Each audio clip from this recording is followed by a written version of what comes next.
Across the UK, online and on DAB. Access all radios. Talk Radio. Give it some lip. Talk Radio. All I did was say on Twitter was that I didn't know if I was going to bother voting this time round. And all hell has broken loose, dear listener. Late nights with Iain Lee, 03444 991,000. Talk Radio. Late night, Iain Lee on Talk Radio. We have ways of making you talk.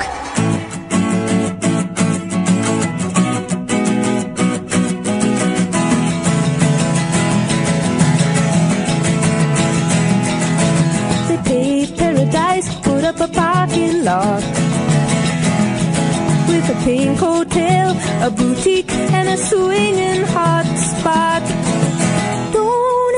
Seem to go that you don't know what you've got till it's gone. They paved paradise, put up a parking lot.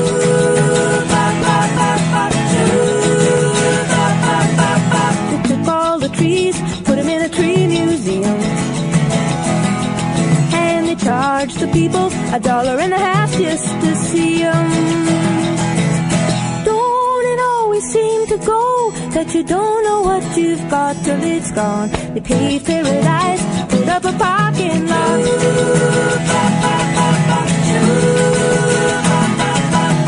Hey, farmer, put away the DDT now. Give me spots on my apples, or leave me the birds and the bees. Please don't it always seem to go that you don't know what you've got till it's gone. They paved paradise, put up a parking lot.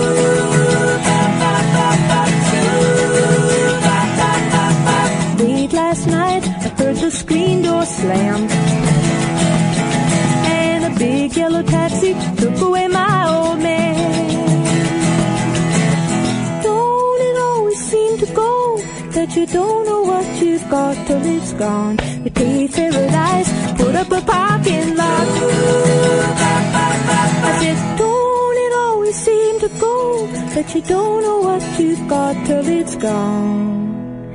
They paved paradise, put up a parking lot. They paved paradise, now, put up a parking lot. Here's the thing.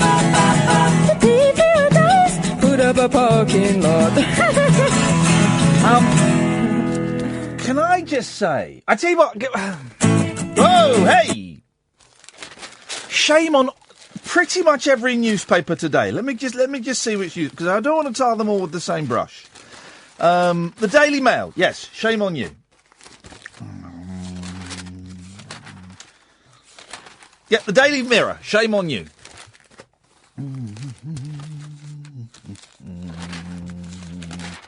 Yeah, the Star, shame on you.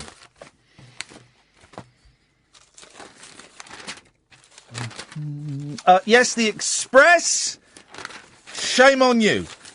And let's see if our paymasters are guilty.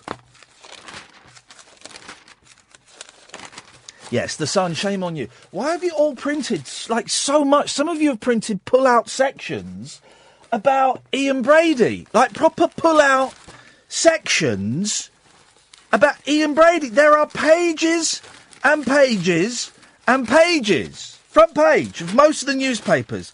Look at this. So the Mail. So it's page 1, page 11, 12, 13, 14, 15, 16, 17. How many pages is that? About Ian Brady, for crying out loud. So many pages about him. Let me give you the only information in the story about the death of that man that is important. Shall I give you the only information that is important? Pauline Reed, 16. John Kilbride, 12. Keith Bennett, 12. Leslie Ann Downey, 10. Edward Evans, 17. That's the only information that's important.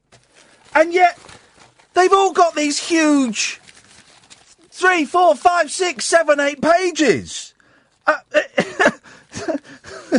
The Daily Mail Aged 17, 16 and 17. Over more than 25 years of their meeting, Dr. Keatley compiled an extraordinary archive of Brady's personal effects, all given to him by the killer. And there's pictures of them. There's a double-page spread of fags he gave them, cufflinks. Oh, I've not got enough. I want more. Don't worry. Tomorrow, how Myra handpicked our next victim. Sweet Lord. For goodness sakes, you grave-robbing, money-grabbing scumbags. Even our paymasters. Shame on each and every single one of you. You're cashing in on the deaths of those kids. That's all you're doing.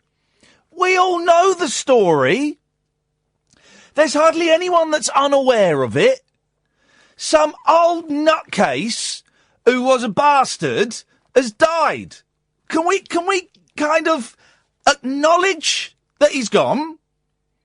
Acknowledge the kids for their families, particularly Keith Bennett. I think Keith Bennett's the only one where the remains were never found, I think.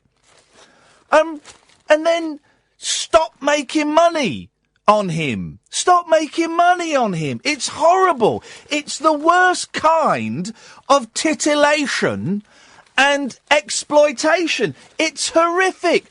Why on the front pages? And in the stories, you'll find the names. Exclusive Daily Mail, My Life of Evil, in his own appalling words. Taken from hundreds of hours of interviews, that man confesses the real reason he killed children. Evil man I'm not even going to say his name. Evil man wanted ashes scattered on moors. Keep evil man's ashes off moor, The Sun. Scatter my ashes over moors with my victims. Why was £10.4 million wasted keeping Monster Man alive? Should have been hanged. Well, we don't hang people because we're better than that. We're better than that, guys. You know that. I know James was doing the thing on the death penalty. We're better than that. We don't hang people because A, we're better than that, and B, you can never be 100% sure you've got the right person. So that's why we don't hang people. So let's stop that nonsense straight away. Here are, dear listener, the only bits of that story, and I'll read them again, that matter. Okay? Not pictures of his bloody cufflinks. Pictures of his cufflinks. Pictures of some roll-ups he's made. Why is that? Because sickos want to go and buy... Oh, they got pictures of that man's roll-ups. Whoa, we'll have some of that. But it's murder porn. It's murder porn of the worst kind. What should have been on the front pages yesterday, the day after he died, and then that's it. Pauline Reed, 16. John Kilbride, 12 years old. Keith Bennett, 12 years old. Imagine a 16-year-old girl. Imagine a 12-year-old boy. Leslie Ann Downey, 10 years old. A 10-year-old little girl.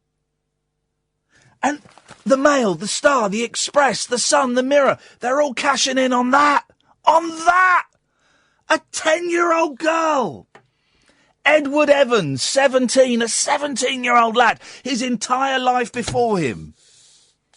And I heard someone talking on the radio about it. I think it was yesterday. I think it was Ian Duncan Smith, of all people, to James. And he reminded me of something in the story that I had completely forgotten about. Now, I'm not going to say what it is, because some of you may have forgotten this really important aspect of the story. Right? I'm not going to say it, because I don't want to put that thought in your head. Maybe even me saying this might have put that thought in your head. Right? And I apologise if I has. But Ian Duncan Smith, talking about Brady yesterday, said, yeah, well, there was, of course, one aspect of the case, which was this. That was particularly... And I'm thinking, why have you got to say that? Why have you got to say that? Because now I remember that. Now I remember that really horrible thing. I mean, it's a horrible story anyway, but now I remember the aspect that I'd managed to forget. So why have you put that in my head? For goodness sakes. It just, honestly, going through the papers, trying to find stuff to talk about tonight, the murder porn that I had to wade through to get to stories about pizza and lazy girls and pirates and a girl with a spider in her leg. Oh, yeah, that's coming up. Spider crawled out of her leg. Yay! The amount of... And I've not read it. I've seen the pictures. Why would I want to read it? Why would I want to read it? Imagine the families, the brothers and the sisters and the nieces and the nephews of those poor kids. It's all being activated again. And this won't be the end of it. There'll be an anniversary, and then there'll be the anniversary of his death, and then there'll be another child will get murdered, and they'll go, remember when... It'll all just... Jeez, just goodness sakes. Why? This is what he would have wanted. This is what he would have wanted. He was a nut job. We know that. He was a nut job. And he was a self-publicist. And this is what he would have wanted. And well done, guys. You're doing it.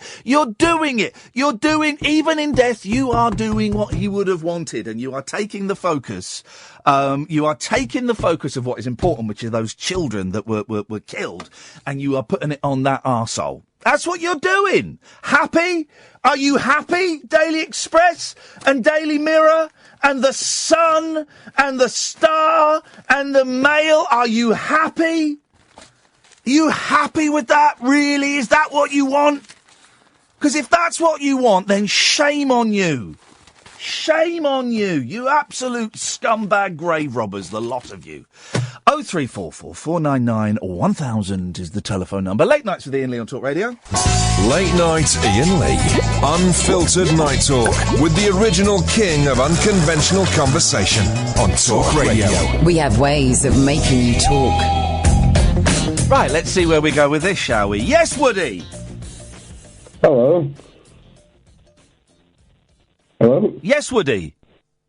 So what's all this about you not wanting to vote, Ian? Are you on speakerphone? I'm on my Mac. I can put you on normal, 1 second. If you could, because it sounds like you're calling from a cardboard box. Yeah, no worries. Okay, what's all this about you not wanting to vote, Ian? You're referring to a tweet that I sent to a friend of mine where he said, who are you going to vote for? And I said, I'll probably not bother. Yeah, that's the one. Yeah. What about it? Well, so you're not going to vote at all? Or did you say this as a joke? What I said was, I'll probably not bother. That's not a definite not. That's not. Do you not think that you should vote as a what? Express what your ideals and what you want. Maybe my ideals of expressing is not to vote. Have you considered that possibility? Well, I mean, that isn't... So... Yes, it is. Wait, 1 second. So your argument there would be that... Woody, don't tell me what my argument is. I am saying very clearly what I am saying. You tell me your thoughts. Well, I'm trying to understand your argument, so that's what I'm going to do. Okay, but please don't tell me what my argument is. I'm expressing my argument perfectly. If you're not understanding it, well, then that's your problem. Okay, all right. Well, this is how I'm perceiving it. Okay, so you're not going to vote because you don't think is it because you don't think there's a party that represents? Not what I said at all, mate. You're literally making stuff up. That is not what I said at all. You're filling in the blanks you want to fill in. Well, I mean, that's because you're not expressing those blanks. You're not. Well, you're not asking me. Ask me a question. Ask me a really good question, because you asked me a question and I answered it, and then you filled in some blanks. Ask me again. Go on. I've asked you why you don't want to vote, and you've not answered that question. Well, no, I just did. So you don't want to vote because you don't want to vote, but that's... No, that's not what I said. Listen, I will answer your questions, Woody, but you have to promise me you're going to listen to the answers. I am. I absolutely am. Well, then what was the answer what was the answer I gave you to your question? Well, you told me that you didn't want to vote, and that was your method of voting in itself. No, that's not what I said. What did you say then? So you're not listening. Okay, go on. What did you do? I'm not repeating myself. Ask me another question, Woody. Well, I want to know why you're not voting. That's the question. Right. Well, you don't know that I'm definitely not voting. Yeah, no, that's true. That's true. But if you were choosing not to vote, which is what you've implied, then what I want to know is why you don't want to vote. Why is it so important for you to know?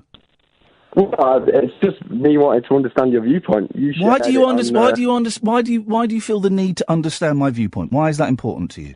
Well, you shared it in a public forum on Twitter. Right. And so... And you got angry because I wouldn't answer your questions on Twitter. I've not gotten angry with you. Like, I'm not angry at all with you. You did get angry. There was two people responding to you on Twitter, and I was asking you why, and the other guy was insulting you. I've not insulted you on Twitter. Well, you were a little bit passive-aggressive. What did I say that was Stating it on Twitter and then getting arsey when people ask you about it is pretty hilarious. I asked you why you didn't want to vote, which you shared publicly on a conversation platform. Let me finish. I'm fairly certain I've heard you use that lack of response in a debate as a method of dismissal of their argument. I'll have to do the same. This will be resolved if you had one good reason not to vote, but you obviously don't have that. So no, you're having a pop. There's a few digs in there. Okay, well, I mean, let's start with you, okay? So let's start where I joined in with this debate. Well, no, let's forget that, because you're having a pop on Twitter. So why don't you ask me the questions now? What do you want to ask me now, Woody? Well, that was the only question I've got, is why don't you want to vote? Why? That's the only question I've got. Okay, well, I've not definitely said that I'm not going to vote. Okay, but you've implied that, which is why I'm asking. I said in a jokey tweet to a friend of mine who, I don't know if you've seen the conversations that Scott and I have. Very rarely do we have a serious one. Well, I don't have that context, sorry, because I don't regularly. Exactly. Ladies and gentlemen, thank you very much indeed. Exactly. So what you've done is you've seen a tweet, one message on Twitter, and it's upset you. It's not upset me. I'm not upset at all. Well, but why have you tweeted me then with digs? And why have you phoned up if you're not upset? Well, you asked me to phone up. No, well, mate. You said call in. Yeah, okay, well, you've called in, but you didn't have to call in. But you asked me to call in, so I called in, that's all. Okay, well, do you want to call in? Well, I don't particularly want to call in. Well, then don't call in. Well, I mean, you were asking me questions that were unanswerable on Twitter for several reasons. One, because there's only 140 characters, and two, because I couldn't be asked to answer them on Twitter. That's my right. It was coming up to showtime, and I said, call in. It's a phoning show. Oh, no, that was it. Here we go. Here's a tweet from you. Talk show host doesn't like discussion. So that was a dig. That was another dig. So on Twitter, I'm not a talk show host. I'm a bloke. So that point was wrong as well. So, Ian, we're talking about digs when the first thing that you said was you were calling people that were asking you about Bellends. I was calling the person that sent me a Wikipedia link to the suffragettes and people that told me people had died for my right to vote. I was calling them bellends. Yes, that is correct. And you chose to wade into that conversation. Well, I chose What's it got to do with you? What's it got to do with you? Well, I mean, you're a talk show host. You're asking to talk about it. Well, no, you're confusing things. On Twitter, I'm just a bloke. Twitter, I'm not getting paid. I'm getting paid now, so now I'm a talk show host. You chose to wade into... Ian, I'm here. I know, but I don't know why you're here. You're here because apparently I told you to call in. So you've got no... Yeah, but you had the option... That's a quote from you. You had the option not to call in. You've chosen to call in, so I'm assuming you want to call in. Because you're not a drone, are you? That's all, do you? You just want to move away from the point. No, I'm not. I've answered the question. You've told me that you didn't want to call in particularly. You've only called in because you were told to. Well, that says to me... call in. You said call in, mate. So call in. Well, that says to me... I'm going to say it, bellend. You don't want to call in, but you've called in, Woody. How does that sound? How does that sound? You called in, but you didn't want to call in. How does that sound to you? Ian, you're not answering the point at all. No, I've asked you a question. You've called in. You've not answered the question, Ian. I answered the question. You asked me the question straight away, and I told you the answer, and you didn't listen to it. You know, Ian, you're not quite as lovely as Ryan Reynolds. You know that. Here we go. Woody can't have a discussion, so he's bringing up memes from 7 years ago. Very clever. Now, we can have this conversation, or you can just throw out silly little lines. What do you want to do, Wood? Well, you don't want to have the conversation, do you? Mate, you came on. The second thing you said was a question. I answered it. I'm now asking you, why have you called in when you don't want to? So, well, you answer the question. I love it. That's not. I answered the question 10 minutes ago, dude. But you didn't answer it in a way that was happy that you wanted. Well, no, you didn't. You didn't then clarify your position. I didn't need to clarify because I answered it. I'm not going to vote. I'm not going to vote for a party. No, I didn't. That's all you said. No, I didn't. I didn't say that either. Again, you're making stuff up, Woody. Then clarify your position. I don't need to clarify because I answered the question. Then it's not a discussion, is it? Because we're not talking about what you actually think. Woody, it is a discussion, except you're not listening. No, you're not. Mate, I answered the question, and you've thrown back 3 different answers that I never said. Tell me what you said, Ian. And you said no. I'm not going to tell you what I said because I answered it. I'm not going to tell you what I said because I've not got a response. No, that's what you're saying, Woody. isn't it? No, it's not. Woody, then please. Respond to me, Ian. Woody, please. Woody, please. Don't tell me what I'm saying because I am saying it very clearly. It's just that there is something that I've said it. It's just that there is something going on with you where you hear something completely different. So, Ian, how many times have you answered my question in this conversation? I've answered it once because that's all you need to do. When someone asks you a question, you answer it once. That's it. It's done. And then when I responded to you, Ian, you made the assumption that I was immediately saying that's what you were saying. No, because you said you keep starting sentences with "so what you're saying is." No. I've told you what I've said. Don't tell me what I'm saying. I have told you what I've said. Ian, one second. You've called into a show when you didn't want to call in. That says everything about the voting mentality of the people in this country. You've just shown me why so many people are voting because they're told to. So you're saying Woody, don't. Tell me what I'm saying. No.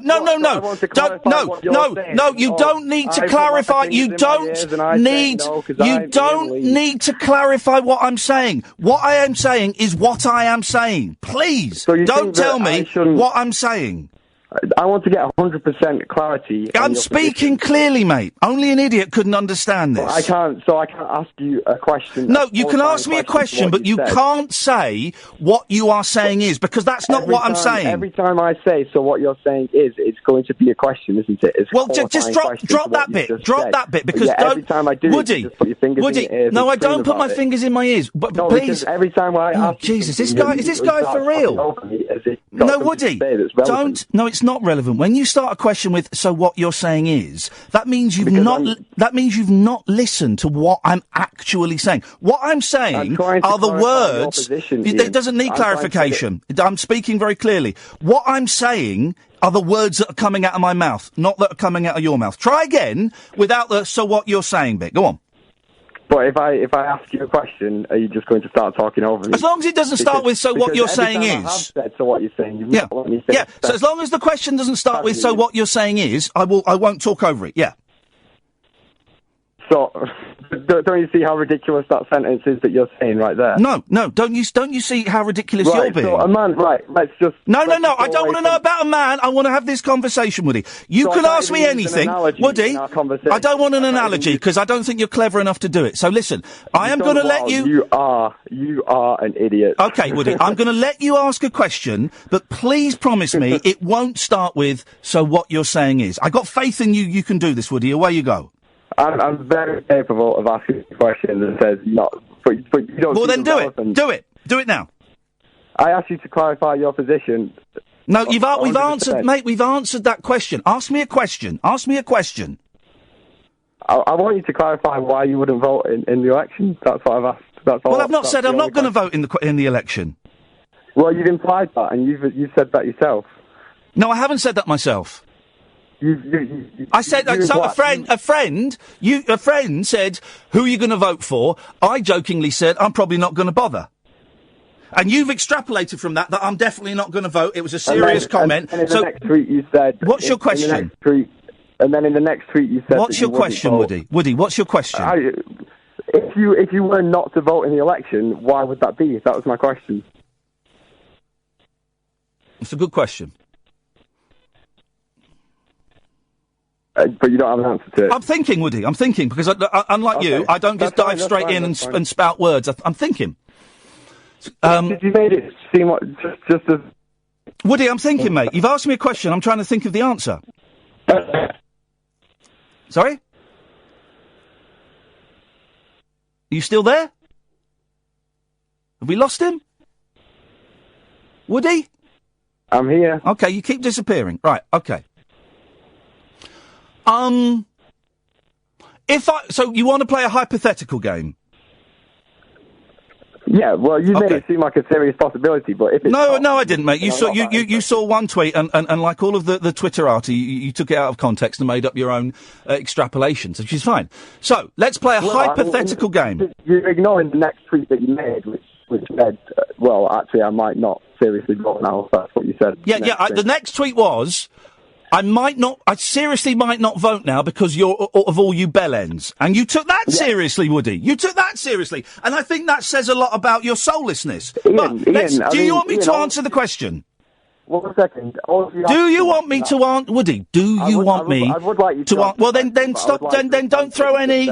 Don't throw. Let's focus. Because you've asked me a question, Woody, and you complain I won't answer it. Well, let me answer it. Okay, I'd like you to answer it, yeah. Okay, thank you. Would you like to ask the question again? No, just answer the question. No, ask the question again. Okay, if you weren't to vote, if you chose not to vote in the election, why would that be? Well, one reason would be because I live in a very, very safe seat where the party it's about something like 30,000 ahead of their nearest rival. So one reason could be, in this hypothetical game, because I perhaps wouldn't see the point in voting. So that's one reason. Another reason, or do you just want one reason? Well, you go with all your reasons, and then we'll. Well, I'm not going to go in with all my reasons. Because some of them might be private. Your main, let's say your main three, if you've got three. Okay, so that's one. Another one could be in this hypothetical question, this hypothetical game that we're playing. Because, well, again, you can expand on that. It's obvious, which party's going to win, and maybe they're not my party, maybe they are, I don't know, and I have to be vague here for obvious reasons, Woody. I'm sure you understand the rules of Ofcom and what happens when we approach an election. So I think we know who's won. Let me see if I can think of a third reason.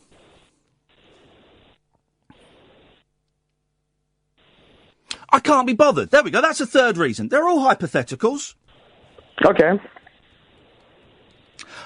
Are you happy now that you have that hypothetical answer? Is that are we satisfied? Ian, I would have been satisfied if you just said I'm joking on Twitter. Right. That would have ended all of this. Well, but yet you chose to pursue it, despite me saying, Woody, despite me saying that it was a joke. They were jokey tweets to my friend, where we hardly have any serious tweets. Despite me saying that several times in the last 20 minutes. You said it in the conversation. You've not said it on Twitter. You got arsey with me on here because of... on where? Where have I got arsey with you? Here in this discussion. I've not got arsey with you at all. No, I just like to have precision. And I like people to listen. When they're using up my valuable time, I don't like it wasted. And I think you wasted a good bit of it, Woody, by not listening to the answer I gave you to the second thing you asked me. Well, I mean, you did immediately start talking over to me every time I was about No, that's not true. That's simply not true. I started... all we have to do is press rewind, don't we, and listen to what you said. Where's this rewind button, Woody? Well, I mean, it's the radio on the internet. Exactly, thank you. Well, you go and do that. I don't listen... We can listen to it back at any time. You go and listen to that, Woods. I don't listen back to my shows because I'm too busy living them and looking forward to the next one. But I only talked over you. Every time you started with, so what you're saying is, because that to me is the rudest the feeblest, only the feeblest of minds would start a sentence with, so what you're saying is. I think it's really disrespectful. You think to ask someone to clarify their position, to get 100% clarification on their position by you... Woody, you're making up your own things. That's not what I'm saying. Shall I say it again? No, Woody, let me tell you what I am saying. So you're not going to listen to the end of my sentence? You can finish it in a minute, but let me tell you... That's the rudest thing, isn't it? Let me tell you what I am saying, okay? This is what I am saying, not anything else. This is precisely what I am saying, okay? So listen. I think one of the rudest things and one of the most feeble-minded questions you can ask begins with, so what you're saying is. I think it's rude and feeble-minded. You've said that multiple times. I know, but it's not sunk in because you keep going off somewhere else with it. Because you won't let me respond to it. Well, respond to it. Okay, but you're not going to start talking over me as soon as I do respond to it. Okay, so you think... No, you're doing it again. You're coming in with you think. Don't tell me, Woody. Don't tell me what I think. Don't tell me what I think. You saying so you think. No, because you're talking absolute rubbish. You're saying you saying so you think is even worse. Is even worse. Is even ruder. Is even more feeble-minded than saying so what you're saying is. Woody, you're an idiot. You're an idiot. You're an idiot. Thank you, Ian. Yeah. So you're an idiot. So you saying, so you think, is worse than saying, so what you're saying is. Isn't why you were fired from the BBC? No, it's not. It was because I stood up for my gay and transsexual brothers and sisters. That's why I was fired from the BBC, Woods. Yeah. I stood up for what was right. I stood up for the downtrodden. I stood up for those people who get spat at. I stood up for those people who get laughed at in school. I stood up for those people who are picked on and bullied. That's why I got the sack from the BBC, Woody. You won't listen to a single word I say. If it starts with, so what you're saying is, or you think, no, I won't, because it's rude and feeble-minded, Woody, and I think you're better than that. You're saying every time. Let me just finish this. Oh God, Is he listening to me? Is he even listening to me? He's doing it again. So what you're saying is, sweet Jesus Christ on a cross. Is this guy the thickest person? And I've spoken to some really thick people on the radio. Is this guy the biggest arse I have ever spoken to on the radio? Jesus, give me the strength to carry on talking to this moron. Anybody else would have cut this idiot off. God almighty. Try again, Woody. Ian. Try again. You're quite angry. It's all theatre, darling. Try again. I know. Okay, let's rephrase it. In a journal. So let's say an academic journal. Yeah. And more hypotheticals, yes. So I can't use a hypothetical. Well, it's just I don't know where it takes us, but carry on. Let's see where this goes. Well, from what you're saying, I can only use extremely literal methods. No. Well, again, Woody, let me. I'll put the rules out. Maybe I've not been clear. Let me put the rules out one more time. Okay. Please don't start your question with, so what you're saying is, or... So you think, right? So just don't tell me. Don't tell me. You can use hypotheticals. Don't tell me what I think. Don't tell me what I'm saying, because I've told you what I'm saying. Let's carry on with my hypothetical. Please, Woody. You interrupted. So somebody. You stopped it yourself, buddy, not me. You interrupted me. Get on with it then. So, well, I'm trying, Ian. You're not. Just try. Go. Speak. Do it. Somebody in a science journal, quotes another scientist. Which scientist is this? It doesn't matter. That's irrelevant. Somebody quotes a scientist, and they take a sentence they've said, okay? Then they try to extrapolate meaning from that sentence. When has that ever happened? In literature. Give me an example. Give me a specific example where it's happened, because I don't recall it. Okay. Let's do a literature example then. So it's not scientists now. Okay, we're going to literature. Okay, go on. Give me an example. Only because you've asked for an example on the fly. I'm sorry to put you on the spot. Okay, so you, in a book, for example, you extrapolate a bit of a sentence. For example, give me a specific example. For example, so in Of Mice and Men, the Book of Mice and Men, the lady wears a red dress, and that red dress... No, sorry. Can you give me a real example of where this has happened? Because I don't know what you're talking about. Neither do you. Neither do you. No, I do. I'm very... Well, then give me... in that case, you'll be able to give me a specific example. Go on. I'm giving you a specific example. No, you haven't. now. You've talked about a lady wearing a red dress. So give me a specific example where someone has written a book about Of Mice and Men. No, Woody, let me clarify, because you're not... Woody, no, I'm going to let you finish. I'm going to let you finish, but I need to clarify it, because you're not up to it. You give me a specific example where someone has taken a line from Of Mice and Men and extrapolated. Okay, so in Of Mice and Men, a specific real example. In the book Of Mice and Men, this is something that's taught at GCSE level. Give me a specific real example of where someone's done that in a book. Stop interrupting me. Well, I don't think you are, Woody, and I think you're going to embarrass yourself again, but go on. In the book Of Mice and Men, there's a female character, okay? And that female character wears a red dress. And that red dress is used in the book, as representing lust and representing... other feelings, yeah? Are you with me? I'm waiting for the point where you get to the specific example of a book where someone quotes a line from Of Mice and Men and extrapolates. Whoa, okay, right, so get to that point, Woody. There's that quote, well, you've not given me a quote, you've just said... I don't know the exact quote, but she wears a red dress, okay? And then it's common, this happens in GCSE English exams all throughout the year, from up and down the country. They said the red dress then represents anger or represents lust or something like that. Who says that? GCSE students? GCSE students. It's a common taught thing. Ian. Okay, that's great. But where's the example of a book where they've taken a quote from Of Mice and Men and extrapolated? You're talking about symbolism. That's symbolism. That is completely different. Woody, symbolism, I wasn't speaking in symbolic terms. I was speaking in literal terms. You're talking about symbolism. That's completely different, man. Well, I'm talking about you taking a sentence and then extrapolating the full meaning. You've not given me an example of that. You're talking about the symbolism of a red dress. Jesus! So have you never quoted somebody? Have you never quoted somebody and then tried to find out the full meaning of something they've said? What I've not done.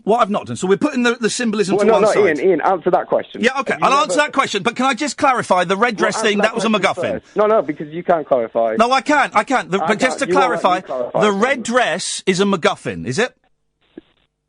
Pardon? The red dress, you mentioned, that's a MacGuffin, is it? I'm not sure what a MacGuffin is. Okay, we'll go and look it up afterwards, because I think it is. Right.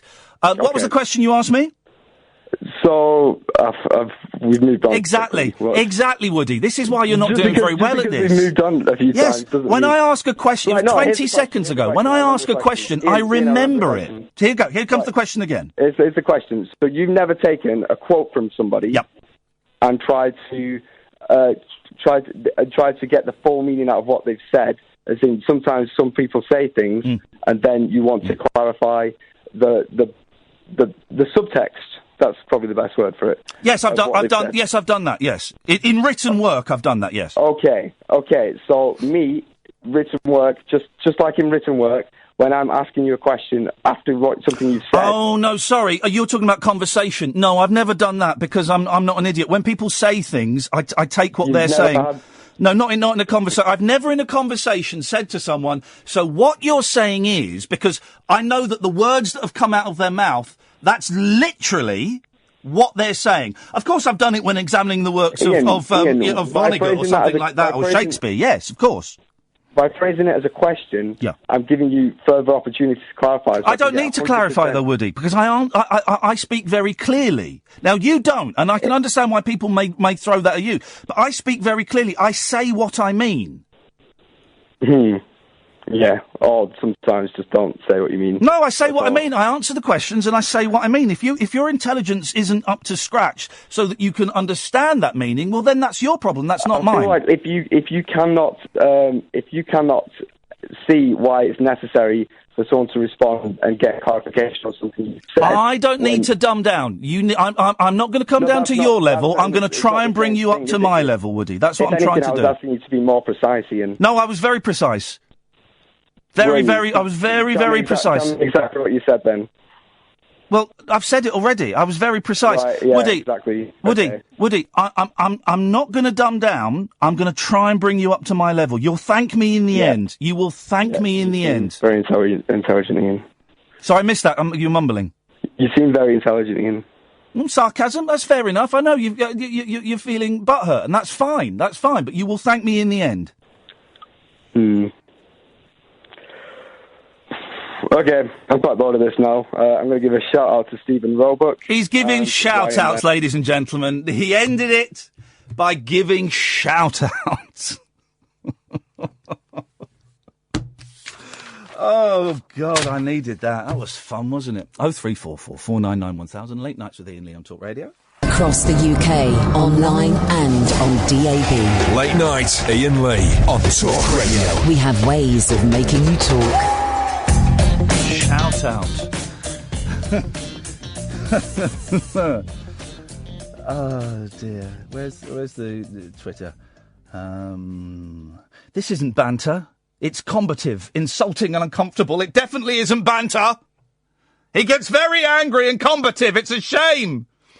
It wasn't banter. No, I hate banter. Where was the other fella that just tweeted me?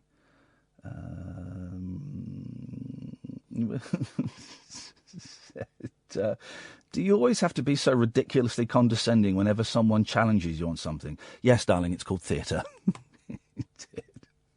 Or what would you like? What would you like, dear listener? What would you like? What would you like? What would you like this radio show to be? Huh? What would you like it to be? You'd like it to be me sit here and people phone up and point out where I've done something and where I've said something and I go, oh yeah, well that's what I think. Thanks for calling. Is there anyone you'd like to do a shout out to? Yeah? Brilliant. Thanks so much for calling. Let's go to our next caller. What have you called in about? Oh, you saw something I said on Twitter and it got you angry. I'm really sorry. No, you're right. I shouldn't have. No, I shouldn't have said that. No. And what you've just said is wrong, but I'm going to let you get away with it. All right? Would you like to do a big up for anyone? Yeah? And your mum. Hello, mum. If she's listening. Thanks so much for calling. Let's go to caller number... Oh, no, before we go to the calls, let's go to our text vote. The question we're asking tonight is, should we legalise cannabis?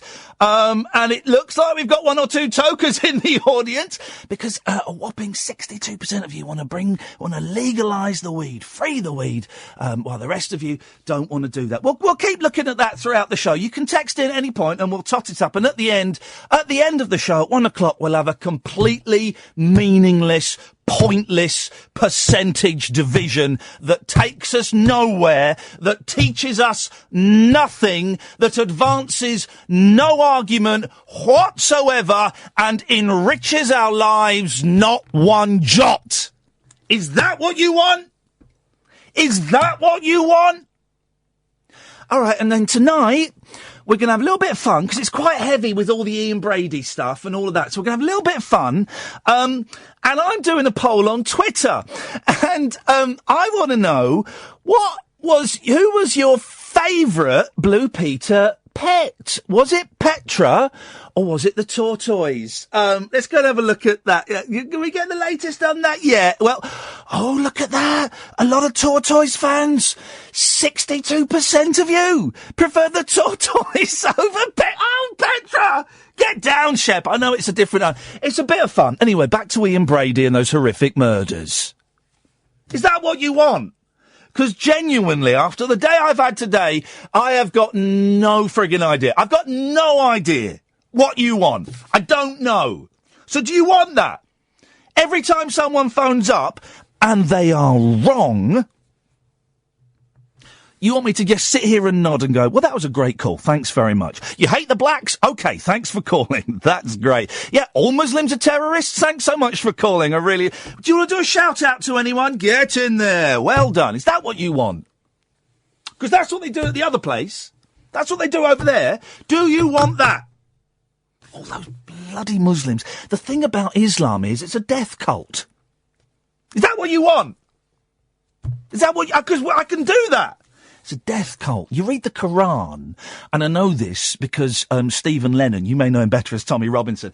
I've watched lots of his videos on YouTube, and he points out that they hate the Kafirs, and it's a death cult, and anybody who isn't a Muslim should be killed, and they want Sharia law, and if you leave the religion, then they have to kill you. And I think that's outrageous. Give us a call and let's point our fingers at them and slag them off, shall we? Let's do that. Is that what you want? Because I can do that. I can do that. That's easy. I can do that. Not a problem. 0344 499 The thing I find is, when I was ill recently, I couldn't get a doctor's appointment. I got one the same day. But let's ignore that. I couldn't get a doctor's appointment for 2 weeks. And do you know why? It's all the Syrian babies coming over here with AIDS.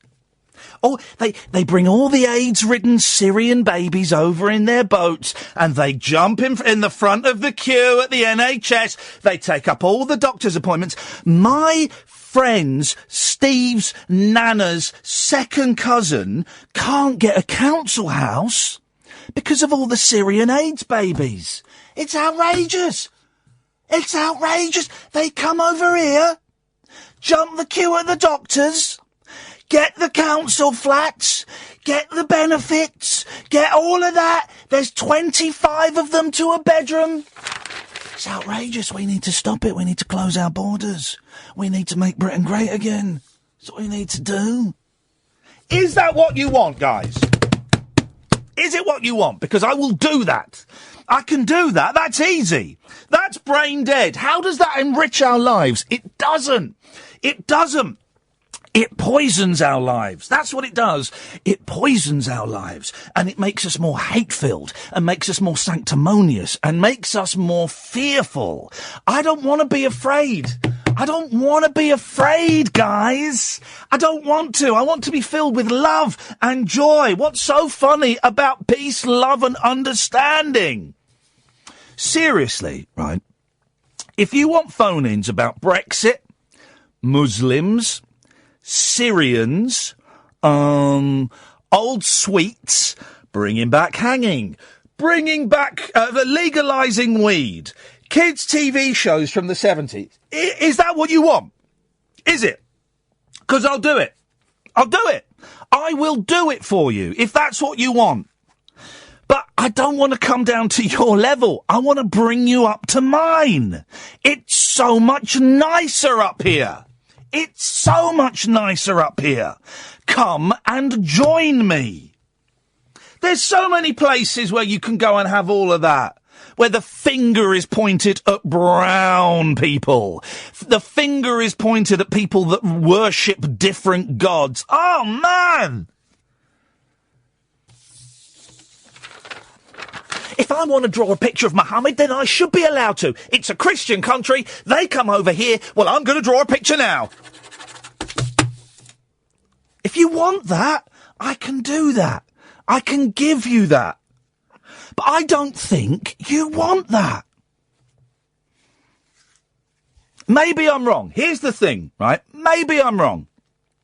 Maybe between 10 and 1 on weekday nights, you don't want whimsy. You don't want performance art. You don't want, I don't know, flights of fancy. You don't want surrealism. You don't want just going off on tangents. Maybe you want the first hour it's Muslims. Then after that, we're going to be talking about bringing back hanging. Now Ian Brady's dead. Surely we should have killed him in the 60s.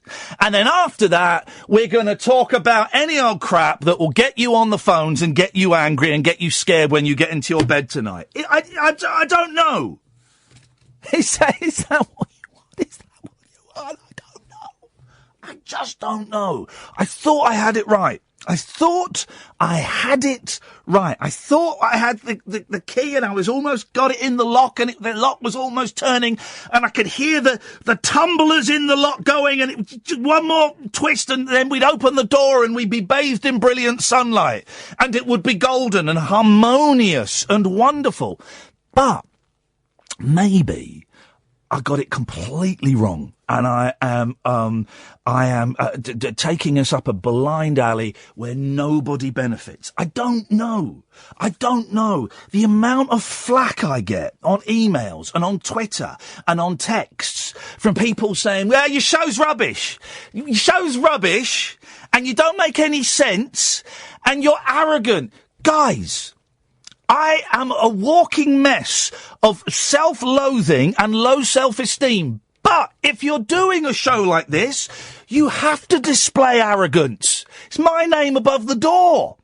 Of course I have to deploy arrogance. Otherwise, what is the point? You wouldn't want to listen to this. Here's the question for you guys. Do you want to go to bed scared and fearful and angry? Or do you want to go to bed feeling, at worst, all right, at best, feeling enriched, educated, enlightened, sad, happy, joyful, aroused, slightly mournful? All of those things are relevant and are brilliant and are much better than being scared and being angry. And that's what all the other poxy radio stations are doing right now. They're there with their stick and a big bowl of SH1T, and they are stirring it up. They are stirring it up. I've got kids, right? They're 7 and they're 5, and I'm taking Friday night off because in 20 years' time, I don't want them to say, hey, Dad, do you remember that Friday night you went to work and did a radio show that no one listened to? I want them to say, hey, Dad, do you remember that Friday night you took off so that we could go and see the Beach Boys? And we bought T-shirts that were too big and we left halfway through because it went on too long. I wish we'd stayed till the end, Dad. That's what I want.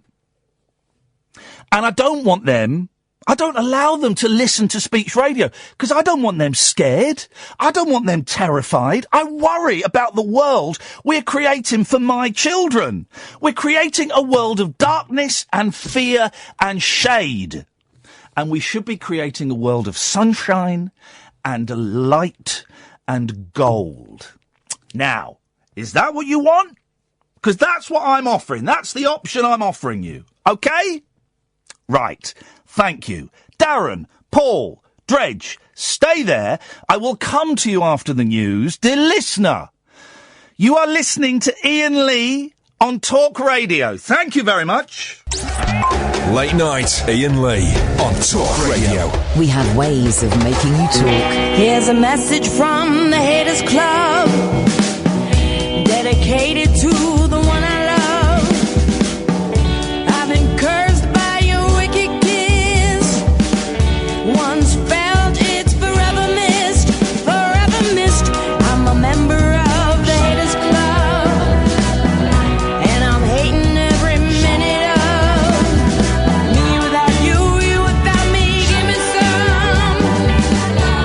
some of that misery, that misery. I'm a high hater. I run with the best like Darth Vader and the Witch of the West, poisoning apples to make you ill, like Cruella de Vil. I'll set you up for the kill. It's such a twisted state of bliss, indulging in such hatefulness. I just need a prequel to redeem my evil, 'cause I wasn't always like this, like this. Seeing couples hand in hand makes it hard for me to understand. Me without you, you without me. Give me some of that misery,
dear, they're all coming out on Twitter. It's called moron fishing, guys. Well, it's called moron fishing. Every now and then, you know the best way to catch fish, yeah? Is you go out in the middle of a lake, you get a grenade, you drop it in, boom, it explodes and all the fish rise to the surface. It's the same on Twitter. You go on Twitter and say something, boom, all the idiots rise to the surface. And it means people like Martin Larius, who continue to have... He hates Twitter but continues to use it, makes sense, and keeps having a pop. That means I can just block them easily. Oh, block me. We can't stand an argument. No, I just can't stand arseholes in my pocket. And that's what Twitter is. It allows arseholes to be in my pocket. So I block them. And that's fine. And that's my right to do that. So, oh, dearie me. Oh, man alive. Woody's still having a go. Dear God. Right, 0344 499 1000. Let's lighten the mood. Good evening, Dredge. How's it going, man? You all right there? Dredge, I'm going nuts! Oh, well, yes. Maybe I could lighten the mood a little bit. Go on. My video of the week on Rabbit Hole TV has got like 900 views. You did very, very well, yes. But then this Keith chap has come out of nowhere with his fast running sports He's destroyed video. you. He's on like 3,500 views, I think, isn't he? Yeah, so I was wondering if he spotted a gap in the market there. Oh, go on. So I was wondering whether maybe I should do a similar video to generate a larger audience. Oh, okay. So I was thinking of doing like a video about either fast drinking or fast reading. Okay. Well, now when you say fast drinking, what would you be drinking? Alcohol? No, because there might be children watching. Exactly. We can't condone fast drinking of alcohol, although it does get you mashed up a lot quicker. What would you be drinking? A hot chocolate? No, it would just be like a glass of pure water, but probably quite high quality water. And because I can drink that quite quickly. It doesn't float my boat. Well, if I put some dramatic music on there, that might heighten the excitement. Can you drink underwater?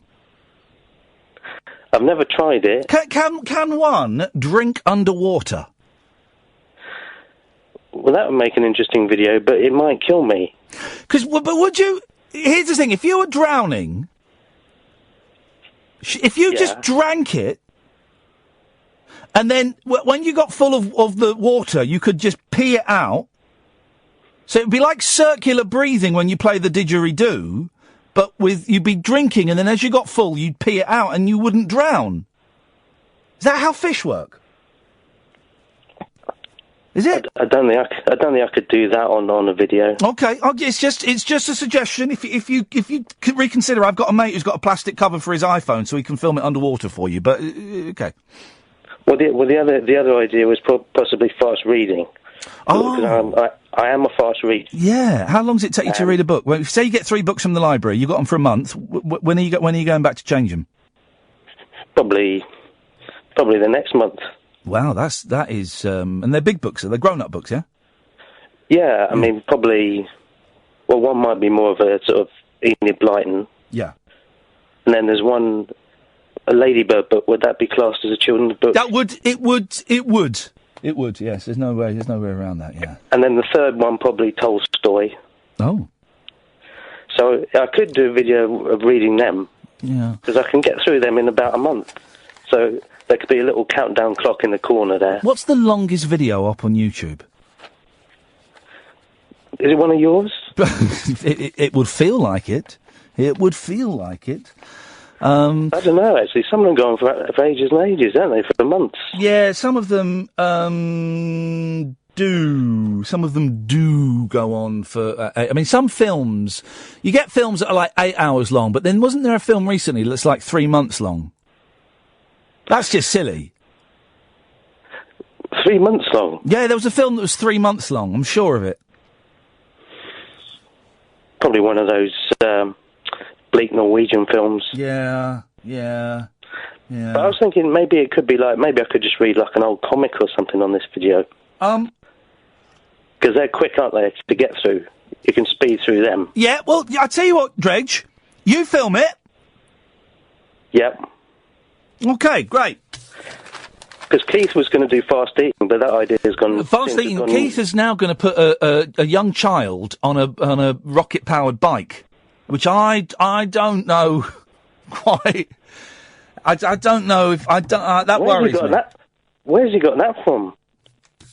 I don't know, but it concerns me. It absolutely concerns me. I don't think I could get one of them in time. Yeah, no. I've got to get in there quick, because otherwise that video might come out, and the next thing you know, he's annihilated me. How about quick video making? Pardon? Thank you very much indeed, Dredge. Let's go to John. Yes, John. Oh, good evening. Oh, good morning, Ian. No, good evening, Ian. Yes, John. First of all, I wanted to congratulate you on the show. I think it's absolutely marvellous. Really enjoying this. I listen quite a lot these days. Yeah. I sleep late. Anyway, I was thinking whether I could be so bold as introduce you did the film idea thing. Yeah. I just wonder whether I could be so bold to introduce maybe another game, a twist on that. Go on then. And I was thinking of, and I hope no one's ever come up with this before, if it's been on the show before, I apologise, is films that should never be remade. Okay, continue, s'il vous plaît. So, for instance, I can give you my example, or my opinion, that films should never be remade, and that's Jaws. Well, are they remaking Jaws? Well, no, they're not, but if they did, I'd be very upset about it, because I'd think they should never remake that. Well, they're not going to, are they? Well, probably not. They probably realise. I thought you meant films that had been remade that should... You know, there's a Dutch director, it's not Gus Van Sant, it might be Gus Van Sant, and if it is, 5 points to me, who remade, it was a Hitchcock film, I'm going to say Vertigo, but it might not have been Vertigo. He remade it shot for shot, and he would sit watching the scene he was about to shoot, he would watch the Hitchcock version of it, and then he'd reshoot it in his... It might have been Psycho or Vertigo, and he shot it shot for shot. Well, that does interest me. But why? Why, though? Well, I think probably because it maybe... I mean, it's good knowledge on your part, but maybe because it's... knowledge. Yes. Yeah. Maybe because it's a Hitchcock film, any art students are going to watch that, aren't Yeah, but they? why would you remake it shot for shot? Well, shot for shot. Perfect, exact duplicate of the original. No, that interests me. Why? Why would that interest you? I don't know, because it's out of the box, isn't it, completely? Well, that's in the box. I would watch them both at the same time. Right, okay. Would you think the times are going to be bang on? I wonder if it's... Hang on a minute, let me see if it's on YouTube. Hang on. YouTube? I'm sure it was Gus Van Sant. Gus Van Sant, Hitch... This is far too highbrow for me. Yeah, I know. You see, here we go. Right.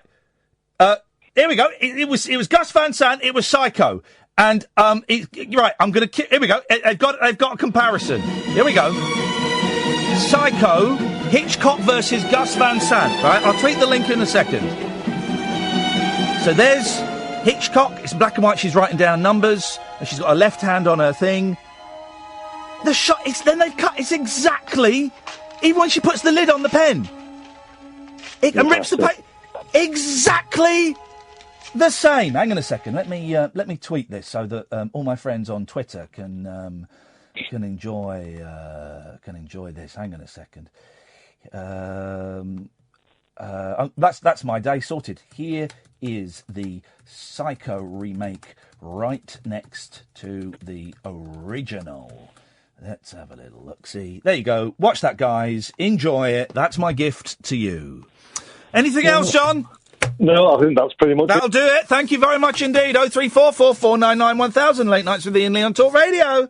Uncut after-hours conversation for the up-all-night generation. Late Night Ian Lee on Talk Radio.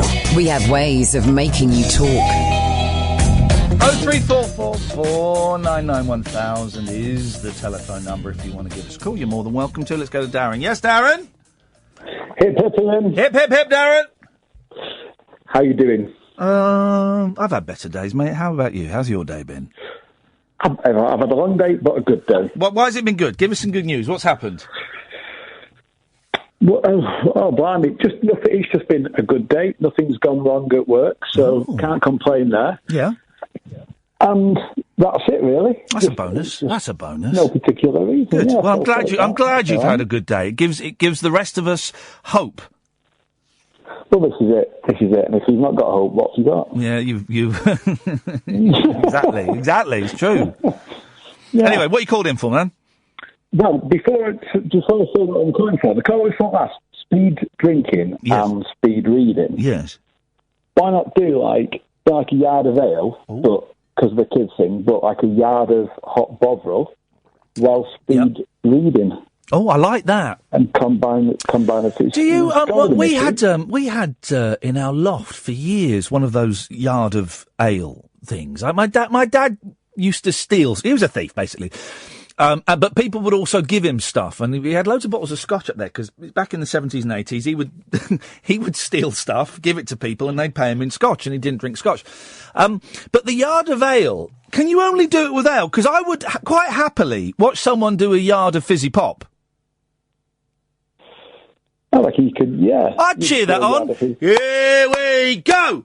Here we go. And he's doing a yard of fizzy pop. I would watch. But how much liquid measurement is in a yard?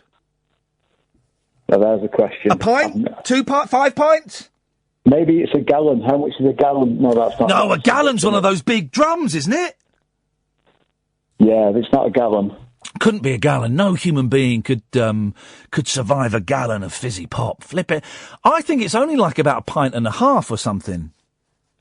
Okay. Well, maybe there's a world record attempt. A gallon. Yeah. Of dandelion and burdock. Drinks I don't like. Right. Ginger beer. Okay, I don't mind ginger beer. The older I get, the more I like it. No, and the reason it's popped in my head because I saw a bottle of ginger beer in the shop and it looked delicious, and I picked it up and I was thinking of buying it. And then I went, "What are you talking about, you idiot? You don't like ginger beer." And for a while in the 70s, some branches of McDonald's in this country sold a thing called root beer. Yeah, they did. Now, what is root beer? Disgusting. And I remember, this is how old I am, I remember when Dr. Pepper was first introduced in this country. It was about 1979, right? Dr. Pepper. This new drink, Dr. Pepper. You gotta have a Dr. Pepper. What's the worst that could happen? Well, the worst that can happen is you drink it because it is absolutely disgusting. You're not a fan? Oh, not of Dr. And then they brought out cherry Coke. That was disgusting. And then they brought out vanilla Coke. That was disgusting. Yeah. And then they brought out Coke with a twist of lemon. And that was disgusting. And then they brought out, didn't you remember they brought out New Coke? Do you remember that? New Coke? No, I can't. What was it called? I don't think it was called that. It was something like, no. They brought out Coke, right? But it was a brand new. They changed the flavour, and they thought that no one would notice. And they went, "It's Coke," and everyone went, "No, this is different." And they went, well, it's New Coke," and they tried to rebrand it as New Coke, and no one bought it. So then they had to bring out Coke Classic, which was just Coke. And so everyone was buying Coke Classics, and then New Coke went. I'm sure I've got this right. New Coke went, and Coke Classic just became Coke. No way. Well, but they've got green Coke now, haven't they? They've got what? They have green Coke, which is got less sugar in it. People make me sick. People make me sick. They do. They really do, man. But the best one that Coke ever did was the one with cocaine in, which was. They used to have cocaine in, didn't it? Imagine that. Imagine buying a bottle of cocaine. Yeah, that wouldn't get past health and safety gone mad. It wouldn't now. Well, you're right. Health and safety gone mad. Give the kids a little bit of Coke and a fizzy pop. Yeah. Boom. They can't do it now. Can't do it. Go on. What was the one? Tab Clear was the one that they did. It was see-through Coke. Oh well, it was see-through Tab. So it was. You mean see-through cola? Cola. No, it was by Coca-Cola, wasn't it? No, Tab isn't Coca-Cola. No, but even if Tab were made by Coke, you still wouldn't call it a Coke. You'd call it a Tab. You could call it a cola. Like Panda Pops are a cola, but Panda Pops aren't Coke. They're Panda Pops. Coke is the brand name. I thought it was by Coca-Cola. What? I thought Tab Clear was by Coca-Cola. No, Tab is a different thing, isn't it? I thought that Tab was a different. No, I'm standing true on this one, Darren. Oh, well, I'll trust you. Well, I wouldn't. I'll implicitly trust you on anything that you say. God, the pressure is on now. What if I've got this wrong, Darren? Yeah. Oh, well. Yeah. Oh, well. As soon as I put the phone down, I'm on Wikipedia to have a look. Hey, here's my favourite line from any movie, television, commercial, or TV series. Hey, I'll have a baby sham. When the black man says he'll have a baby sham at the bar. It's good, that. Hey, because someone has, a bloke has it, everyone's thinking, oh, he's woolly woofter. And then a black man says, I'll have a baby sham. I go, oh, it's cool. And everyone has baby sham. Yeah, it's good. Yeah. It's good. Is baby sham actually baby champagne in a tiny bottle? That was what they kind of sold it as. That baby sham, the little dancing deer, the baby deer. Yeah. The implication was is champagne, but we can't call it champagne. We have to call it baby champagne. Maybe it's like just fizzy wine. The old fizzy wine. When you were growing up, when anyone of us approached the age of, well, it was 17 for some reason, they got our year wrong, but it was 18, you get free tickets through the post from the local nightclub. Did this happen to you? And they'd say, you're turning 18, although we were 17, and you and 5 of your mates are invited to Cinderella Rockefellers, and you're going to get a free bottle of bubbly. And, of course, it was just, like, fizzy pop or something. It wasn't, It was rancid as well. It was absolutely rancid. I remember me and my mate went, and we went there really early, and there was no one there, and they laughed at our shoes, and we went, this is rubbish, let's go. Nice one, Darren. Thank you, mate. That's good, Ian. Ta-ta. 0344 499 1000. Late Nights with Iain Lee. Good evening, Angela. Hi, Ian. Good evening. Good evening. How are you today? I've had better. I know. I've been listening. Oh no, this has been the show's been blinding. The day itself has been an absolute stinker. Yes, I know. I've had a few of them days, but I'm all right. Sorry to hear that. We have them, and we do our best to get through them. Yes, we do. We do. But do you know you said you wanted some good news? Oh, yeah. Well, my neighbour told me to ring you up to say that I sorted their iPad out for her. Oh, that's fantastic. Hang on a minute. I've got some good news music. Hang on. Let me get my thing. I've not got my little box open. Right, go on. Right, say it again. I helped my neighbour sort her iPod out.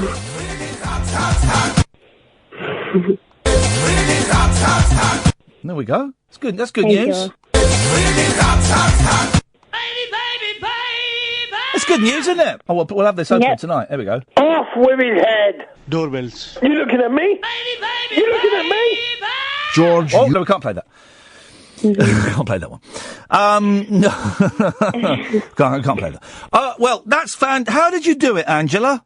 Well, what it was she hasn't got a Wi-Fi number. No. And now she kept texting me, and I thought, could you bring it around and I'll put our Wi-Fi number so she can use our internet because it's close. Yes. So we put the Wi-Fi number and it's working.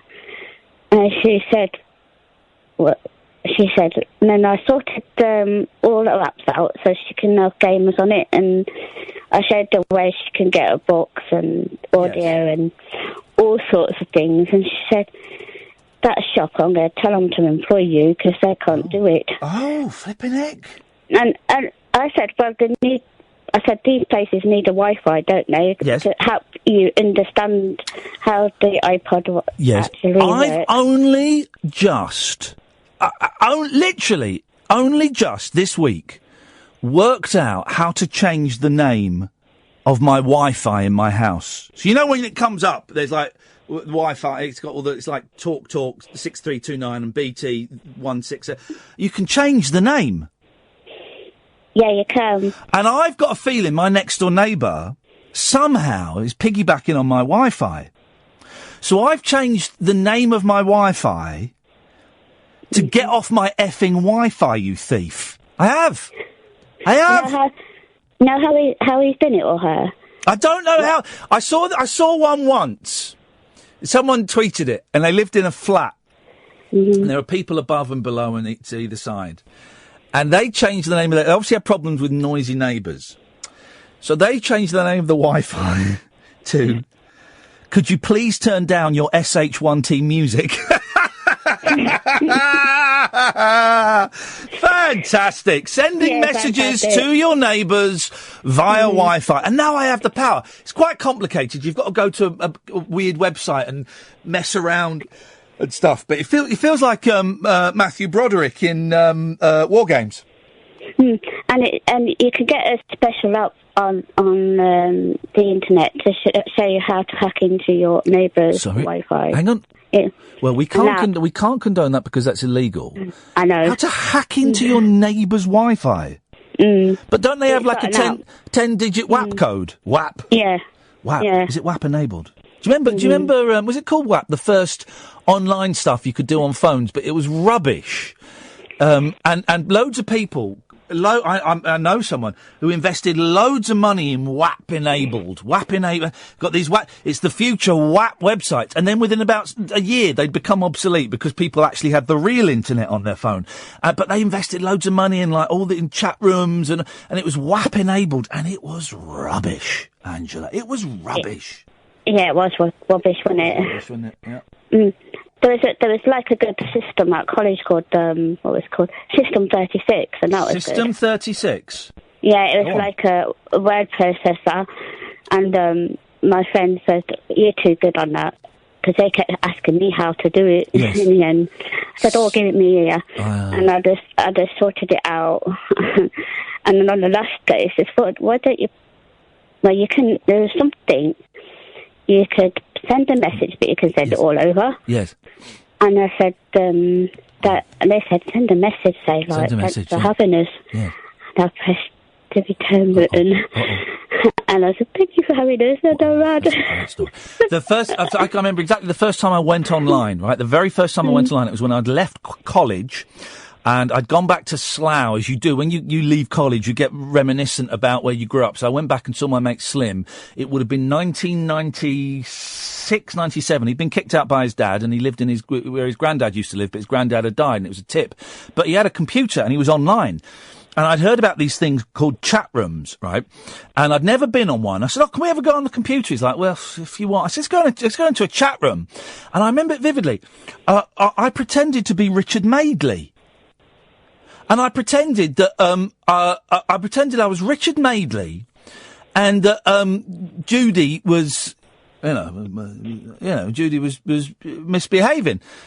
But you know when you're a kid, maybe you didn't do this, Angela, but when you're a kid and you're about 7, every child at 7 gets set a project of writing a diary of a pirate on a treasure island, right?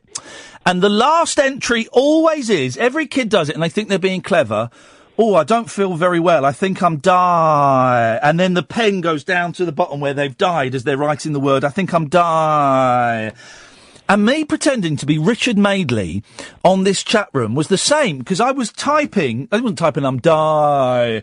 I was typing the conversation I was having with fictional Judy Finnegan. I don't know why I'm telling you this, Angela. This story goes nowhere. In fact, it's ended. The end.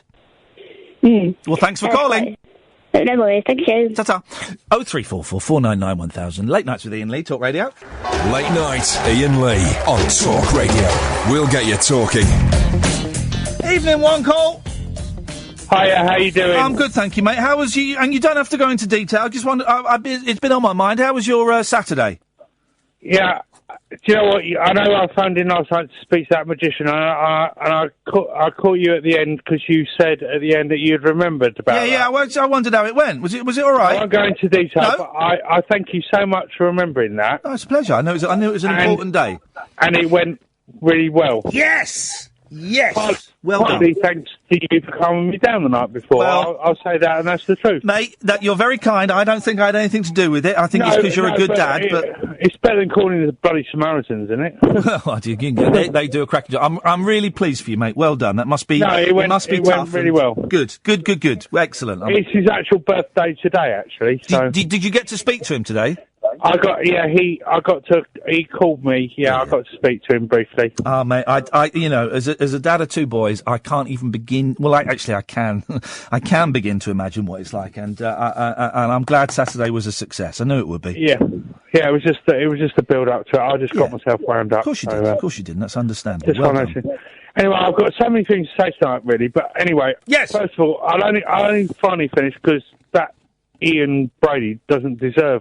You're right. He doesn't deserve coverage. No, not at all. The papers have got 5, 6, 7 pages, and they're doing more tomorrow. And I know you were saying about the pages of newspapers that are in charge of your own your radio. Yeah. Yeah, they've all done it. So that might not be very popular with you. Well, do you know what? The way it's going, I don't think it makes any difference. But do you know what I thought? Stream of consciousness, right? Yeah. You know, right. Ian Brady will actually love this, won't he? Well, he would do, because he's a total narcissist and loves the attention. Yeah.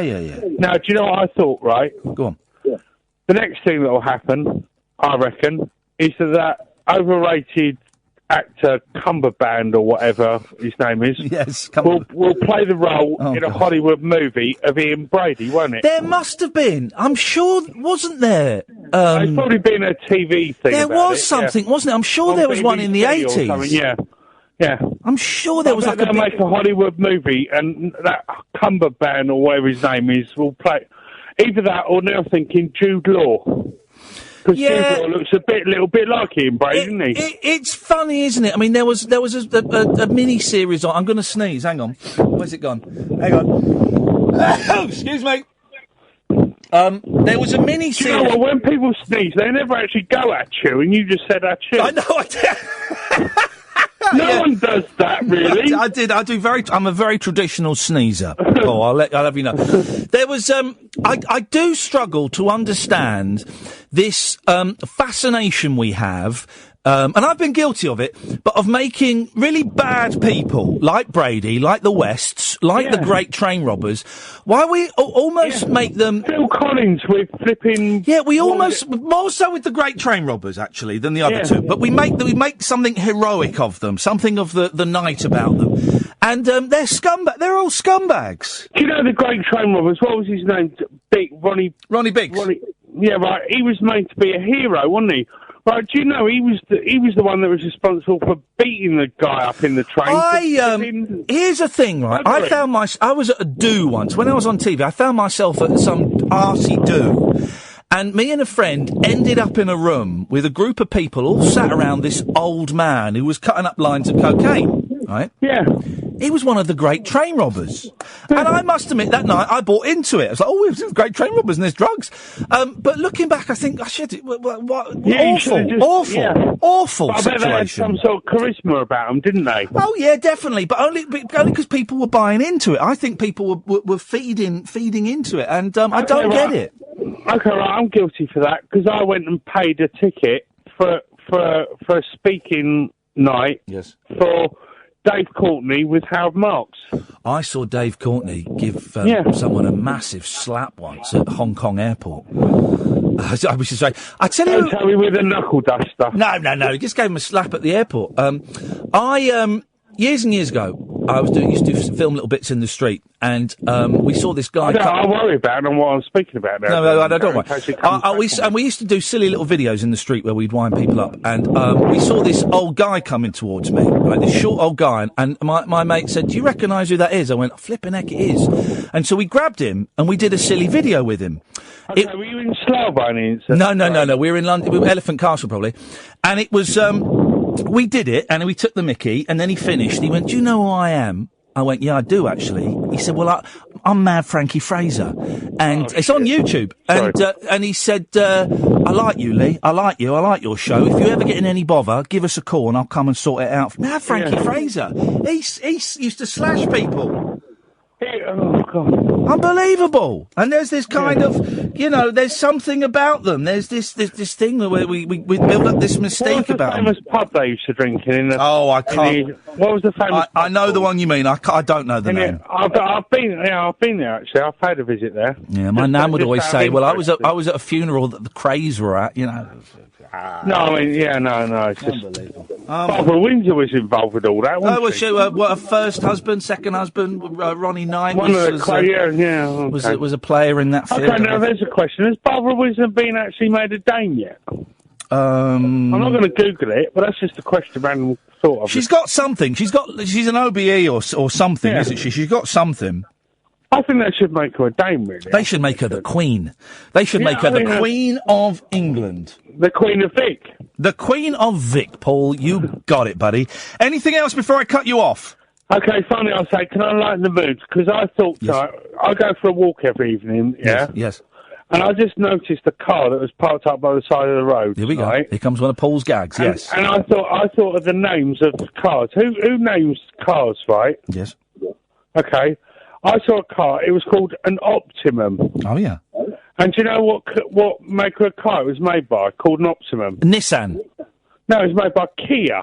Kia.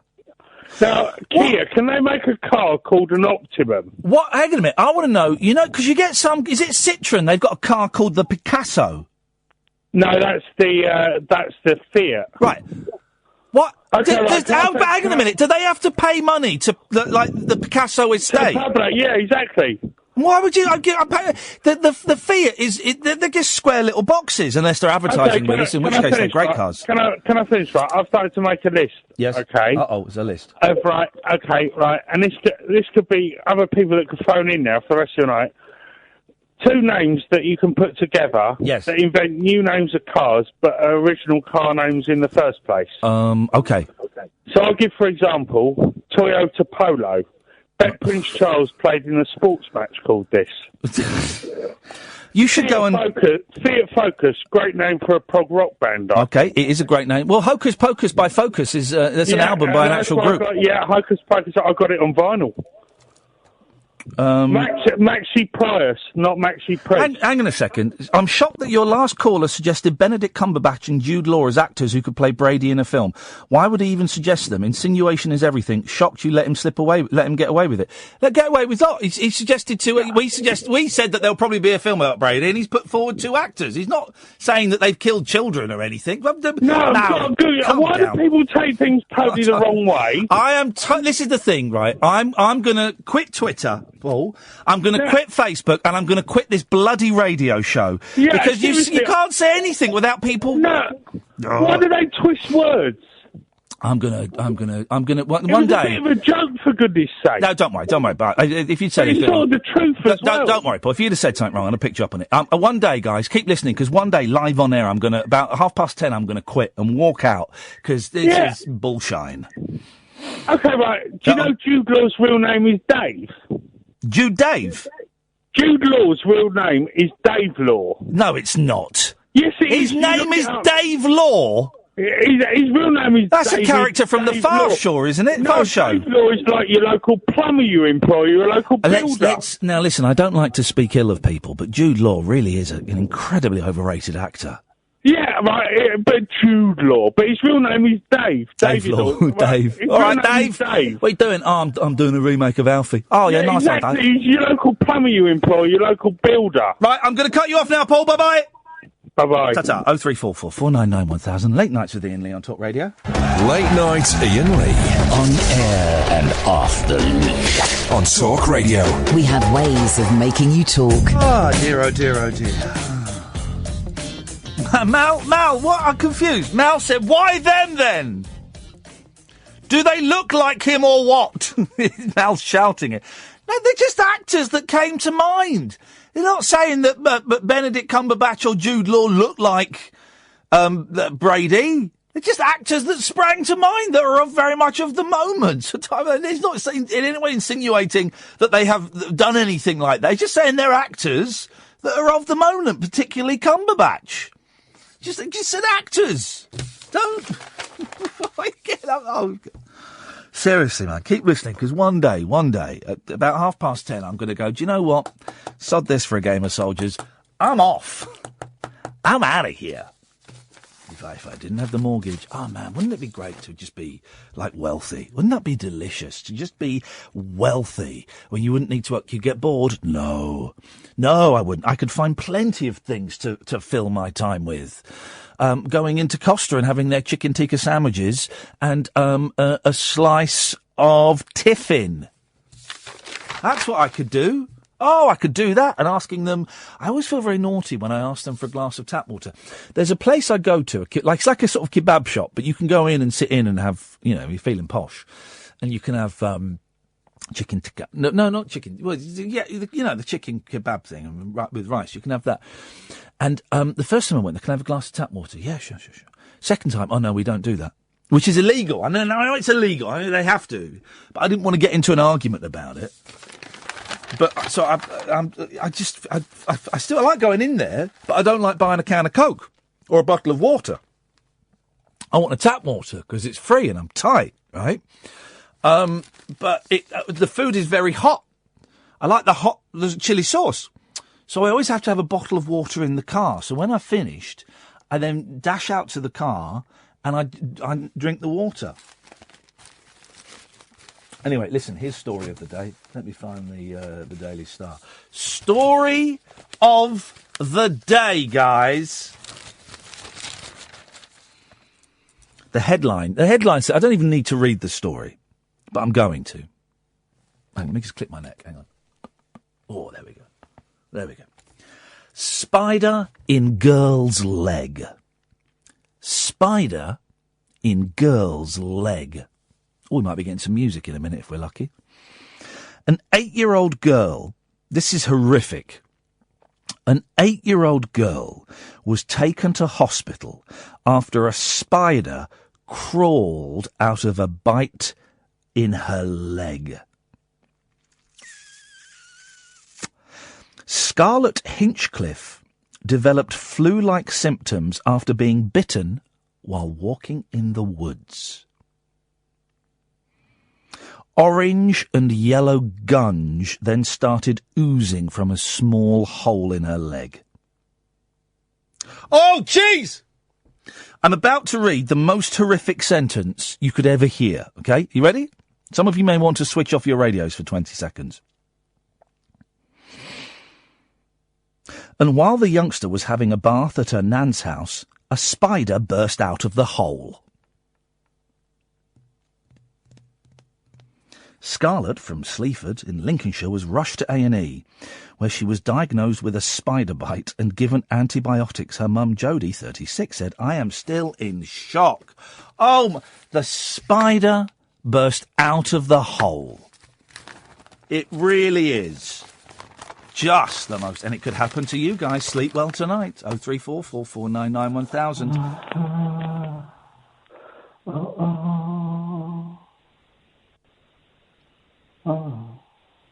Hello? Pat? Hi. Hello, Pat. Oh, Ian, listen, I was saying to the lady on the phone, I hope I'm not being a nuisance by ringing, because I don't want to be a nuisance. Oh, God, no, it's a phone-in show, Pat. I know, but I don't want to overdo it. I've got overexcited now and I can't stop. Well, listen, we're really pleased to have you here, and the invitation I extended towards you and your disabled mum, it's if you can make it down to the studio one night, and your mum's okay going up in the lift in her wheelchair, then you both would be very welcome to come and sit in the studio for about 35, 40 minutes before we'd ask you to leave. Would you, because it's quite late, Ian, would you be able to put us up? I can't. Catherine might be able to. That's the lady you spoke to. Oh, she's nice. I like her. Does your mum drive?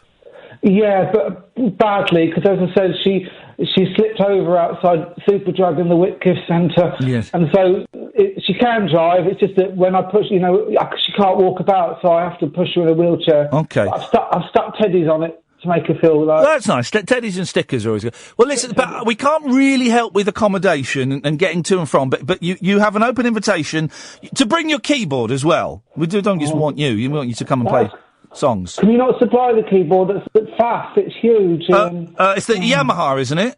Yeah. I could ask Ash, see if he might have a small one we could use. I don't like small ones. Okay, well, never mind. Ian? Yes? Can I just say that don't take this the wrong way, but you're adorable. And I think ignore all those twollops that wind you up. Twollops. Twollops? Yeah, my mum uses the word twallop because she doesn't swear, right? Twallop? Yeah. What's a twallop? Well, I don't know. She just says it. She said, look at him over there. He's a right twallop. Oh. Does she never swear? Have you never heard your mum swear? No, we're from Purley. Huh? And I just wanted to say that you're great, and I just ignore them. Ignore the twallops? Ignore them. Don't get wound up by them. Okay, I won't. And that's why I wasn't going to ring up tonight because I thought I overdid it, and I've got. No. I've had a great day, and I've got a little treat for you as well.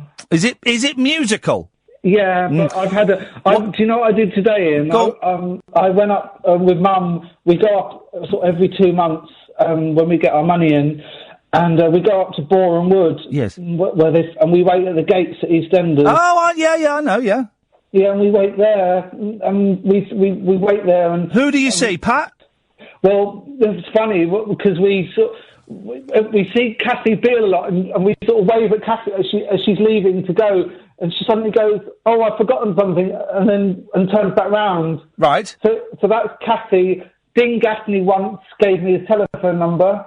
Dean Gaffney? Yeah, he's back now. And so, but he never answers. No. And you're a man, aren't you? Yes. Why you said that before? You give me a complex. No, don't. I just it's sometimes it's the phone. You know. What? Yeah. So what song are you going? Yeah. No, I was just saying that. Yes. It's great fun up there. Going up there, I love it. Any pictures you could send us? I could send you a picture. And what I sometimes do, because sometimes they drive out quite fast, I sort of. Like today, I sort of pushed Mum out of the wheelchair so they'd stop, and Patrick Truman got out the car. Who's he? Who does he play? He's Rudolph Walker. He plays Patrick Truman. You know, the one with the pork pie hat that gets off with all the old women. Oh yeah, okay. I don't really watch EastEnders, so I don't really know who you're talking about. But when I got back, yes, I thought I'll see if I can brush up on my EastEnders and do some words to it as well. Okay. How do you feel about that? I feel. You know, you're not the first person that's done that, don't you? No. Who else? What's they done? Well, do you remember? Quite a long time ago. Well, let me play you. Can I just play you a little bit of a song and see if you? Oh no. No, don't worry. I'm sure yours will be. Do you remember this? Yeah. No. Anyone can fall in love. Oh, yeah, Anita Dobson, Anyone Can Fall in Love with the Simon May Orchestra. Yeah, I met Simon May once. Oh, did you? Yeah. Is yours like this? I think it's slightly better. Beautiful, then let's hear it. Away you go. Okay, I'll be quick because I've nothing worse than dead air, is there? Oh. Are you there? Yeah. Don't hang up on me, right? No. Oh, hang on. Right. It's not brilliant. Well, I kind of guessed that, but you're enthusiastic. Right, here goes Ian and Kath. Okay. Deep breaths.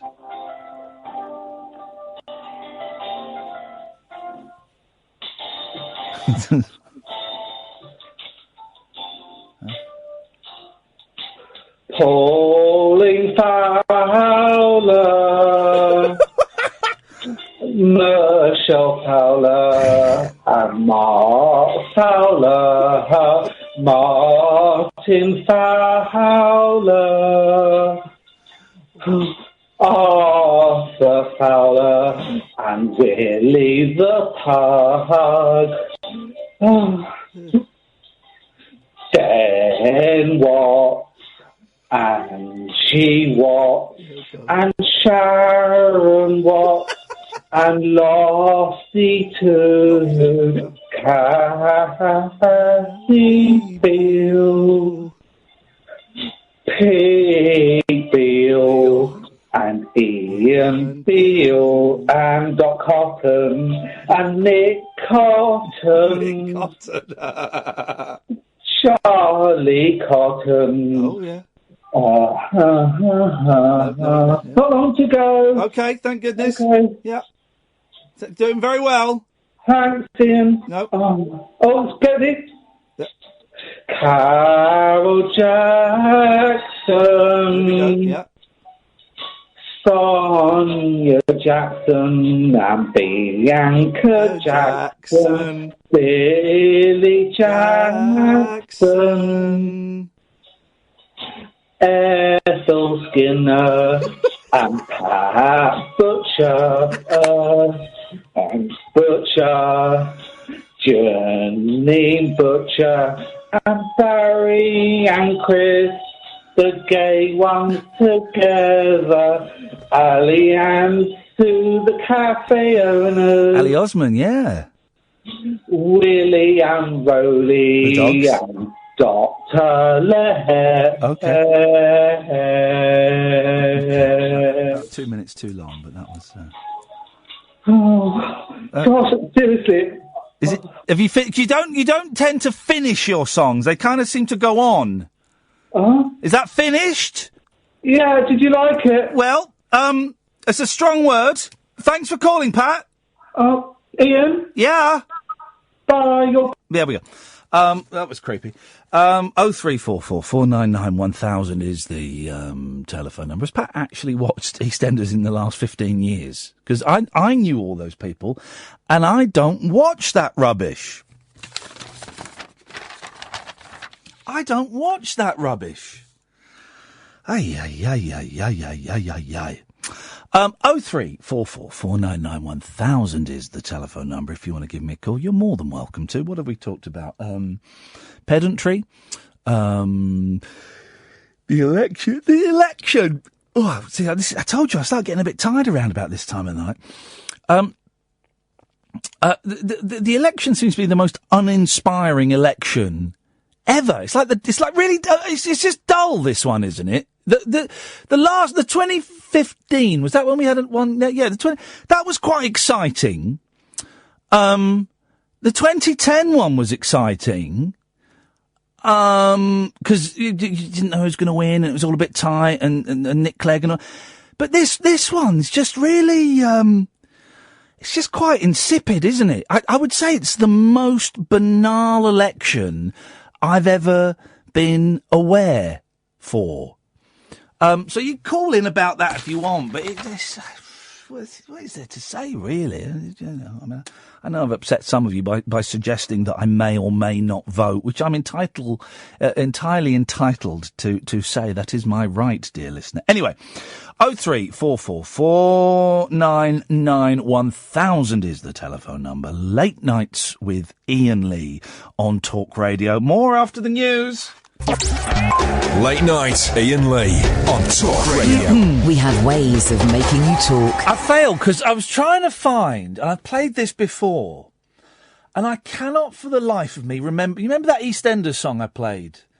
Doc Cotton, he works at the garage, and I cannot for the life of me remember the name of the young man that recorded basically a concept album about the characters from EastEnders. And I met Gary. Is it Gary? Gary Watts? Is that the character? Gary. Anyway, I met this guy once at some do, and I said, have you heard this young lad's done it? Someone on Twitter tell me. You know who it is. I played it before.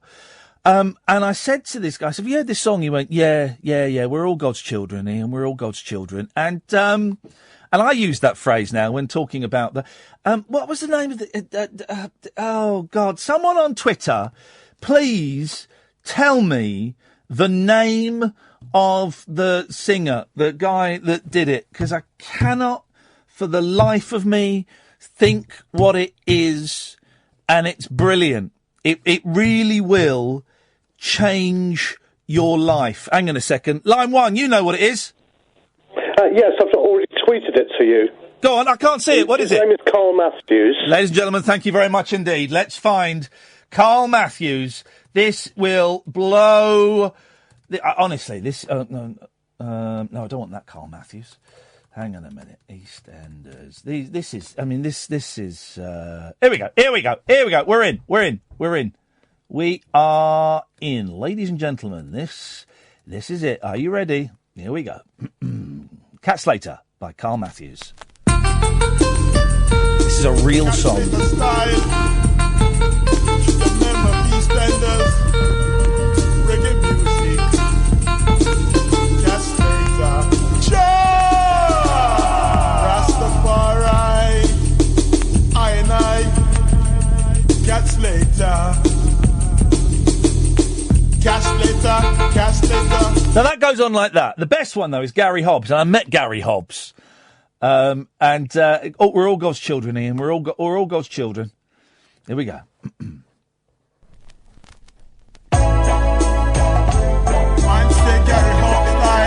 Gary Hobbs style. Reggae music.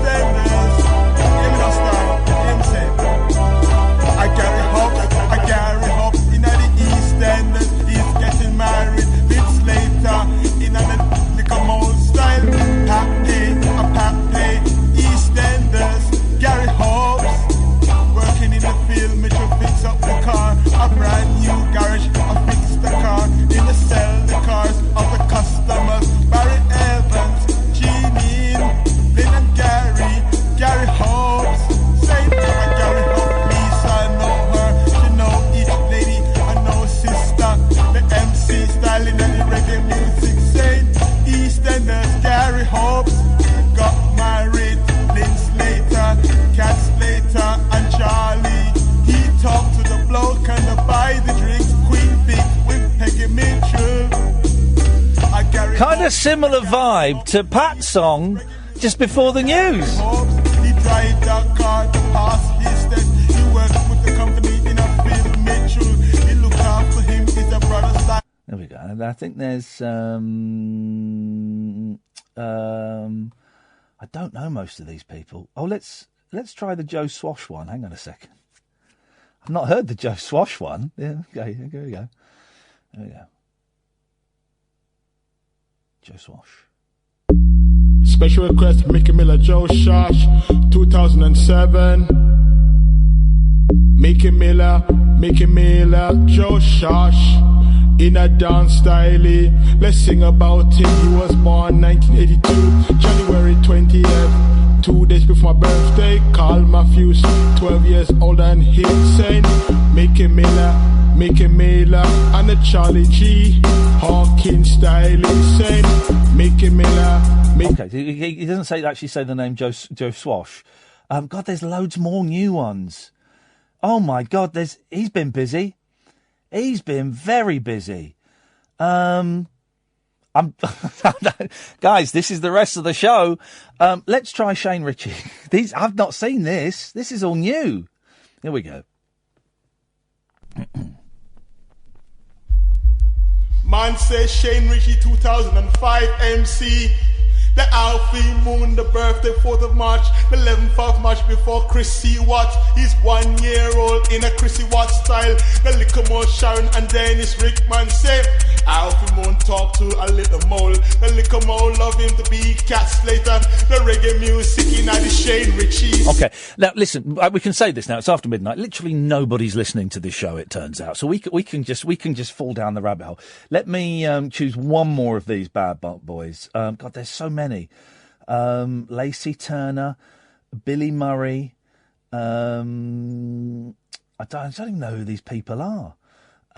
Let's try Natalie Cassidy. There's a song about Natalie Cassidy. Let's give that a go, shall we? Let's have a little listen to this. Be the last one of these. Let's see where we get to. Natalie Cassidy, let's sing about them, about her on the program style. She drive a car working in the studio. Say Natalie Cassidy style. Say Natalie Cassidy. Natalie Cassidy. The Sonny Fowler, Sonny Fowler. Say Sonny Fowler in the English talking. Gonna follow in the reggae music. Say Natalie, Elvin Styley, Natalie, Cassidy. The reggae music, every watching on BBC, Eastenders, service, social work. Now, he reminds me a lot of, because he picks a style. We're all God's children, and genuinely, these songs bring me much pleasure, okay? But he has a formula to the songs that he plays, and he reminds me of, now, what's the name of this gentleman? There's a guy, he was a homeless guy in America, and he not Wildman Fisher. He would record albums and albums worth, and the songs generally follow a very strict formula in that he will sing about an artist, he will sing about a concert, he will say how many people were at the concert and whether the concert was any good. It's not Wildman Fisher. It is, oh, for good, why can't I remember anything today? I'm just looking at my iTunes to see if I've got it, which I probably have. Some of the rubbish I've got on here, look. What is his... Carl! Oh, I've got Carl Matthews on here already. Okay, right. Someone on Twitter will... I don't know. My brain's given up. My brain has given up. Someone will tell me. Let's take a phone call. Yes, Jonathan. Evening, Ian. Evening, Jonathan. I'd like to apologise about for last week, but thank you very much for saying I had a sweet face. I didn't understand a word of that. Go on, do it again. I'd like to apologise for my call last week. Oh, okay. Thank you very much for saying I've got a sweet face. Okay, that is absolutely my pleasure.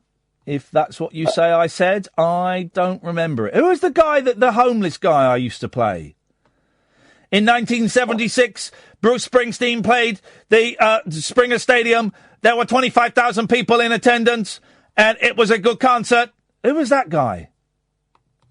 I just remember the a cappella songs. Wesley, ladies and gentlemen, thank you, Harry. It's Mr. Wesley Willis. Have I got any Wesley? Hang on a minute. Right, you carry on talking. I need to get my hard drive out. Go on. All right. Well, I just wanted to ask you a question, really. But you're not even... Are you even at the computer? Well, I'm listening to you. Go on. Okay. I don't listen, guys. I'm old school. I don't need access to a computer to answer questions. I got my wits about me. You could just shout, and your echo will carry through the phone line. Yeah. That Stetson sound effect you used to play. The what? Where was that? Stetson. Well, it wasn't a sound effect. But where was it from? Because it's such a random thing. I don't think I have Stetson. I've got that. Yeah, that's the one. I was trying to work out where that was from for ages. Run away! Run for your life! Never! Good morning, sir. It's like killing a bee with a bazooka. We don't want to go from a sleazy country to a sludgy country. I would not say yes, but I certainly would not say no. Knockers are better. I've got a mouthful of sausage. Boom, boom, boom, boom, boom. I am not in a bad mood. I won't go down the reggae route. I don't like food very much, you see. There we go, you see. It's a whole collection of that's a lifetime of experience. I like to butter, please. I like to butter, please. Ian Lee, you're an idiot. Kazimba. It's a whole it's just memories that pour out of my ears. But where's the Stetson one from? Why is that important to you? For some reason, they were just stuck in my head for like. Right, listen, you've got to focus now, because I'm going to play a Wesley Willis song, and in some of them he gets very sweary. Right, so I might have to hit the dump button. But literally nobody's listening to us anymore. Of the two people that were listening, there's only one, and they're probably high on drugs. So let's try Wesley Willis singing about Elvis Presley, and I'm going to hover over the dump button. Here we go. Okay. Don't tell me you can't find it. I've got the wrong bloody hard drive. Stay there.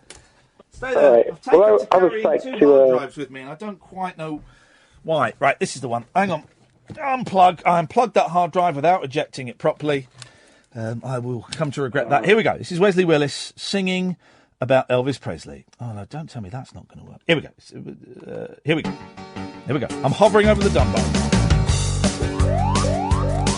Elvis Presley was a rock star. He was the greatest. He can sing his ass off. Right on, brother. Elvis Presley. Elvis Presley. Checking that works. Elvis Presley. Elvis Presley. He is my greatest singer. He was my kind of guy. He can really rock. He can rock this place apart. Elvis Presley. Yep. Elvis Presley. Elvis Presley. Elvis Presley.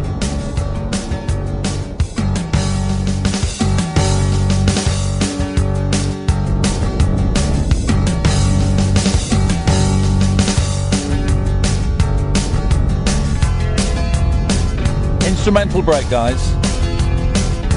I'm liking this one, mate. Good. I've got to focus in case he swears. I'll focus. This is from the album Wesley Willis, Greatest Hits. It really is. Here we go.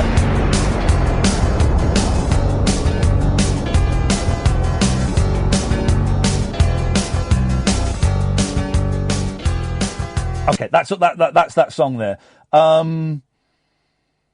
Aftab Narani. Let me try Aftab Narani. Again, we've got to be very careful. All the songs follow a pattern. There we go. You are a nice doctor. You are my grateful one. You are my man. You are the greatest. Aftab Narani. Aftab Narani. Aftab Narani. Aftab Narani. You gave me a shot of Polixen. You are calming me down. Oh. I like you a lot. I like you well. So that's Aftab Narani. You see the follow pattern. Now, you've got a choice now, Jonathan. You can either have I whopped Batman's ass, or he's doing time in jail. I whopped Batman's ass. Okay. This one I think is quite naughty. Bum bum bum bum bum bum. Here we go. Batman got on my nerves. He was running me amok.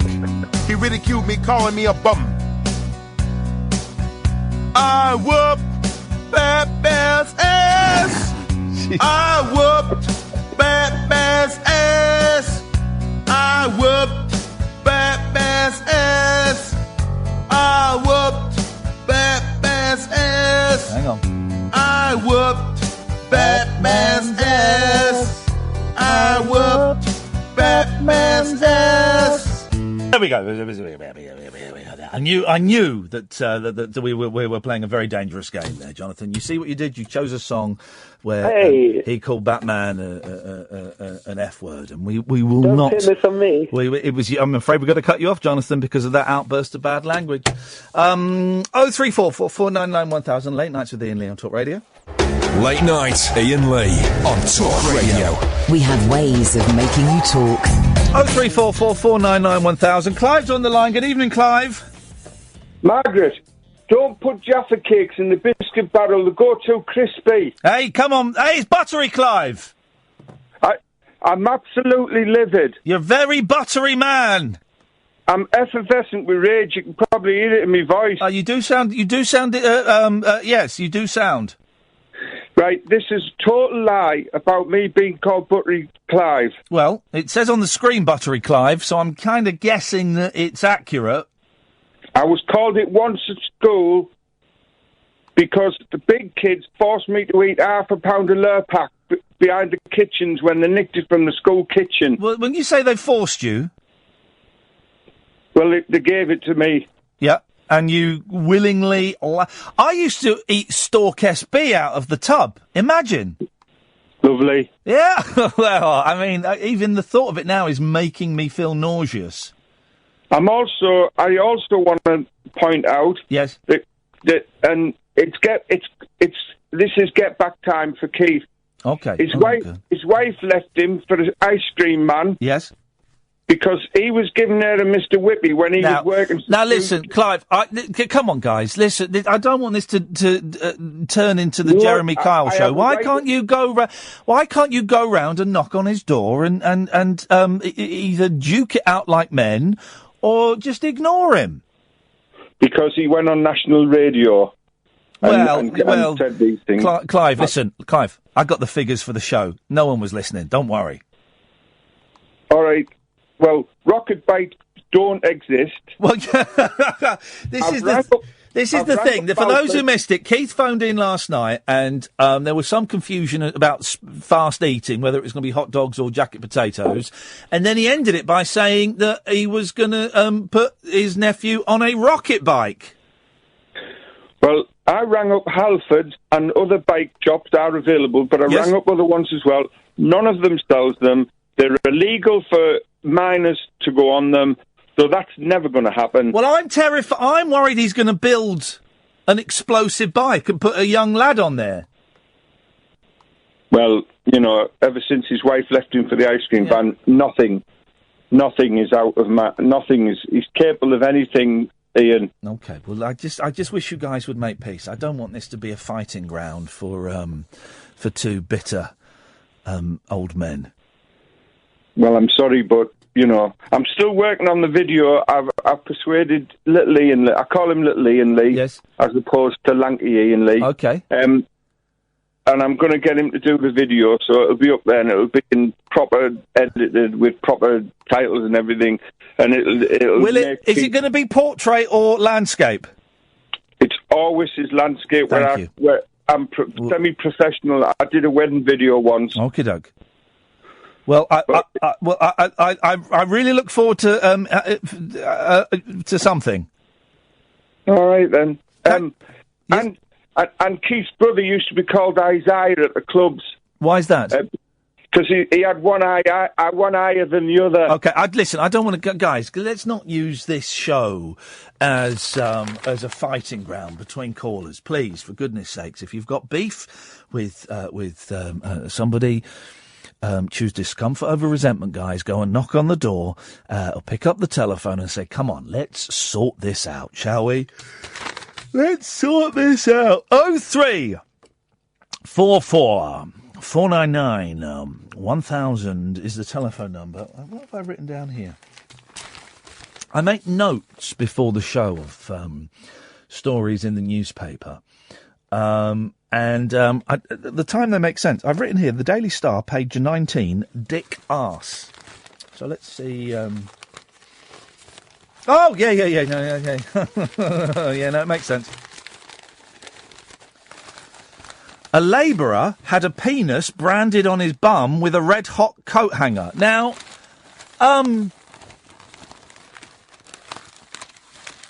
you've really got to wonder... about the intelligence of some people.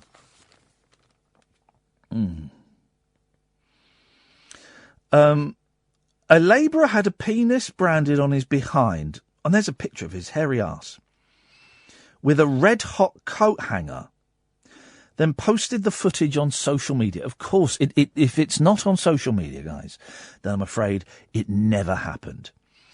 Johnny Henderson was drinking with pals when he offered to have the rude shape burned into his bum. Burned into his bum. Neighbour Derek Weir caught the agonising stunt on camera, and Johnny's exasperated wife only found out about his antics when she came across the clip on Facebook. It shows the coat hanger bent into the shape of a penis being heated in an open fire until it is glowing red. See if you can find the video, Kath. Johnny Henderson, Derek Weir. Send me the link if you do. Watch it and see if there's any swearing in it. I imagine there would be. As it is actual branding, it's a raised welt. As it is branded onto Johnny's behind, a plume of smoke comes off his burning buttocks, making him shriek in agony. Wife Rowena, 23, said, I was shocked. I was a bit miffed that he had done this without thinking and that he thinks this is normal. You found the video? Jeez. It's not infected, which was my main concern, because I didn't want to end up in A&E with an infected penis on his bum.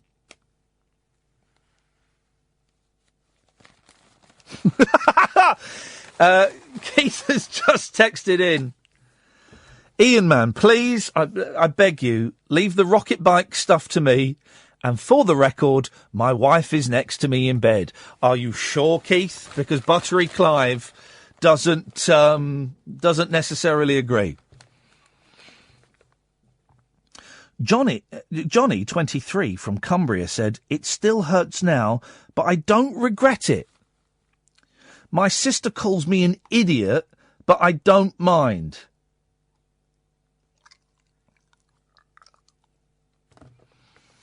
Derek said he probably didn't realise how much it would hurt, but he said that he would do it again. It's an actual branding on his ass, for crying out loud. Of course it's going to hurt. Is this the video you've sent me? Oh, I can't see it. I can't see it. That page is way too busy for me. There's a page from a New Zealand newspaper. Don't worry about it, it's fine. And it's way too busy. Way too busy. Don't worry about that. Get the phones. 0344 499 1000 is the telephone number. Late Nights with Iain Lee on Talk Radio. Late Night Iain Lee. Unfiltered Night Talk with the original king of unconventional conversation on Talk Radio. We have ways of making you talk. Here's my concern. If a child gets on a rocket-powered bicycle, and it is done in the name of this show, and that child loses an ear, or if the rocket malfunctions and comes loose and enters him, then suddenly I'm involved in a big legal case and a lawsuit, and I'm involved in a scandal. And that's my concern. Is my primary concern, of course, is me. My secondary concern is any child on a rocket-powered bike. Julie! Ian. Yes. Hip, hip, hip. Hip, hip, hip. You were playing the Strange Tracks. Yes. And it reminded me that last week, yes. I might have missed the boat slightly. Last week, you were playing in the background album tracks. It sounded a bit like a marching band, and you said, you'll never guess who this is. Oh! And it was used as a tax avoidance. And I don't think you ever said who it was, and it's been bugging me. Oh, it's not very exciting. Oh. It's not very exciting at all, I'm afraid. It's quite dull. Oh. Doesn't matter. Well, okay. You're of course referring to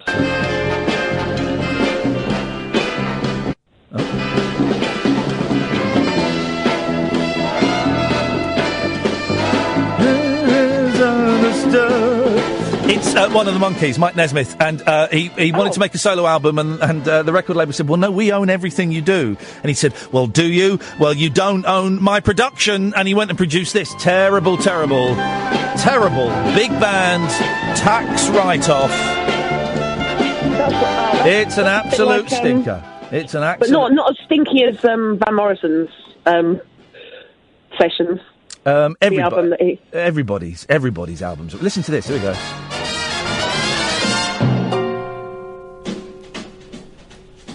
This looks good. This is called A Young Man's... I like it. No, this is something different. This is called A Young Man's Fancy by Frank Comstock. Who are? We'll play that. We'll play that for the rest of the show. Sorry, it was disappointing. I apologise. No, it wasn't disappointing. I wanted to know what it was, and it was bugging me. And then when you played the other tracks, that sounded like they also might be taxed Tax Scam LP tracks. Tax Scam LP. Hey, tomorrow night, we're supposed to have Lou Adler tonight, but he's not very well. But so hopefully next week. Tomorrow night, we've got a guy called Harold Bronson, who is brilliant. He was like a rock writer in the 70s. And then he liked the Monkees, and he liked the Zombies, and he liked the Turtles, but he thought they weren't getting the respect they deserved. So he started his own record label so he could put out records by people he liked. He started Rhino Records, which is now a huge, huge thing. He sold it several years ago and did very, very well. He's got a book coming out, and Mr. Harold Bronson will be on the show tomorrow, dear listener, and will be an absolutely wonderful raconteur. I am sure of it. Well, look forward to that. Yeah, well, we'll see. We'll see what we can do. We're thinking of knocking the podcasts on the head. Oh. Yeah. But then you can do listen again, can't you? Well, there's the listen again. You see, here's our thinking, right? Listening figures, it could have been better. So, I'm kind of wondering, here's my thinking. I'm kind of wondering, right, if we... And this is controversial, okay? If we knock the podcasts on the head and do we'll put the interviews out, and we'll do maybe like a 5-minute each day, and then at the end we do at the end of the week we do like a 30-minute best of the week, right? Would that... Well, let's pull back the curtain. Would that encourage more people to listen live, do you think, Julie? I don't know. No. I don't know if it would. No, nor do I. Nor do I. I don't know if it would. Myself, if I miss, which is quite rare that I miss one of the live shows, then I do listen again because I like it catching up with it before I listen to it the next night. It can go one of two ways, right? There's two ways that I've thought of, right? If we do that and we don't put out the podcast and we do like a 5-minute each day and a best of the end of the week, right? The two ways I can see it going are, people are so hungry for my whimsy and performance that they will make more of an effort to tune in during the show. That's route one. Route two is they forget about me, they don't tune in, and they don't have the so they drift off and they find another show. That's also a possibility that could happen. See, I think the only reason somebody wouldn't listen to the show live is because they've got to get up early and it's a time thing for them. Yeah. Oh no, it's a late night show, but exactly. But comparatively, every other show in the country is doing better than this at this precise time of the evening. And I'm genuinely, partly I'm panicking because it's my job. There is suddenly a question mark over it. But primarily, I'm just wondering how we can get more people listening. Well, I've been standing outside with the sandwich boards in the high street every day. Well, that's what we. I mean, yes, but Yes Talk needs to pull its finger out of its backside and let us know when they're going to do that. But at the moment they're not planning to do that. So I don't know. I don't know either. No, nor do I. If anyone's got any bright ideas, let us know, man, because it's not been the greatest day in the world. Anyway. Anything else, Julie? No, that's it. Thank you. Tutty bye. 0344 499 1000. That's where our thinking's at the moment, in an attempt to get more people to listen. Do we get rid of the pods? But then, that might just drive people away. I know. I don't know, guys. Maybe this is partly what my rant was about earlier. Maybe you guys don't want this. Maybe you guys don't want this whimsy you guys do.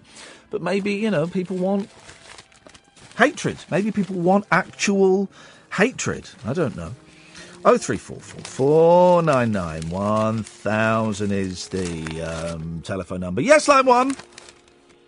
Oh, hello, Ian. It's John again. Yes, John.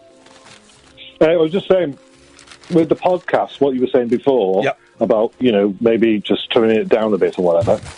The hardened podcast listeners obviously enjoyed, I think, the whole package. Yes. You get warts and all, don't you? Yes. So I like that. Yeah. I'd still listen to a shortened version of it. Yes. But if there's no show, there's no podcasts. Well, I think that would be a great shame. Well, so do I. So does my bank manager. But that's the nature of the business. If there is no show, then there are no podcasts. If you build it, they will come. Well, I've been building it for the last 14 months, and they're going. No. They'll all be coming flooding back. Honestly, the what? Just keep going, mate. Keep doing what you're doing. Keep driving this car into the sand. Okie dokie. Life's too short. Family are off to discover paradise. World of hopes. A family is selling up so they can travel the world as life is short. Claire Fisher, her husband Ian, he doesn't look like an Ian. He looks cool. And their 2 children will settle in the place we love the most. I like this. I like this a lot. More people should do this. Hang on a minute. Before I get too far into this, let me see them on Twitter, because I don't want this to be some sponsored by Thomas Cook or anything. Let me have a little look. Hang on a minute. Just enjoy the music.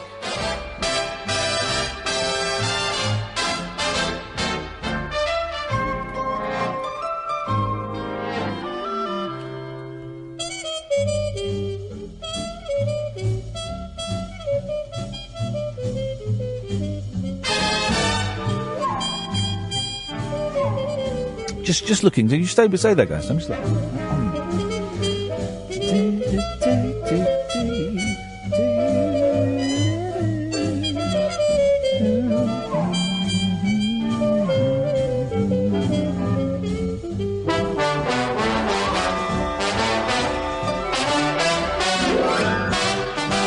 Here we go. Found him. I found him. Hang on.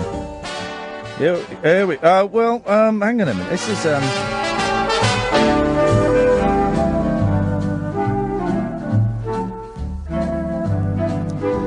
Okay, so they're on Instagram. I couldn't find them on Facebook. They're on Instagram at Travel the World Family, and they're I can't work out what they are.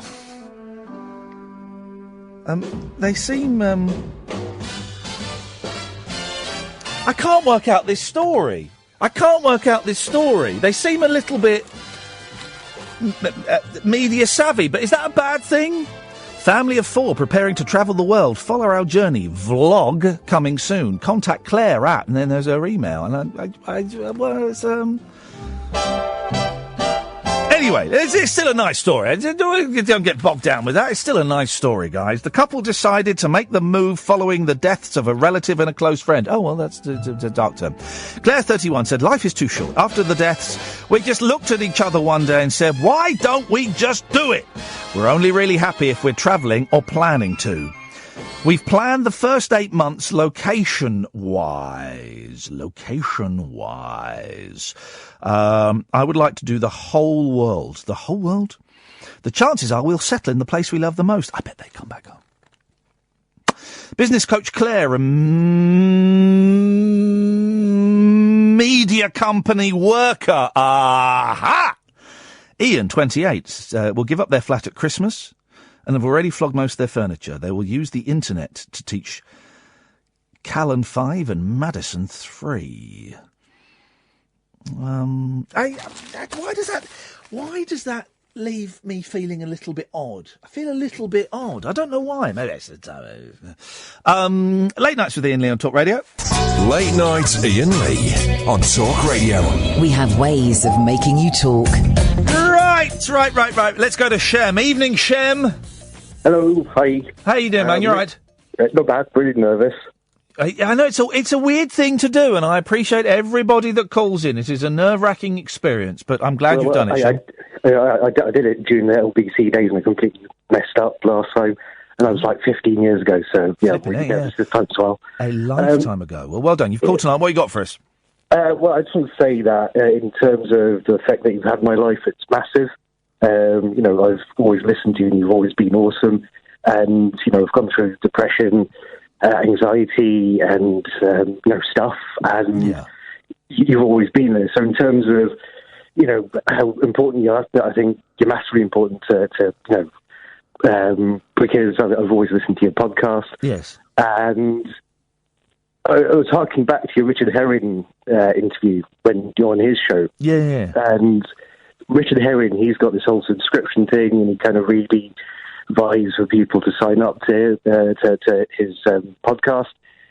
I think, personally, if you did that, and if you had a model of like, sign up to this. But he's bigger. He's bigger. He's got a significantly bigger kind of core audience because of the TV shows he's done and because he's been working the circuit for the last 20 years. So he has a bigger audience. Ours is much smaller and more niche.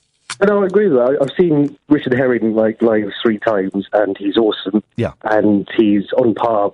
Yeah, I'm sure you disagree, but he's on par with yourself.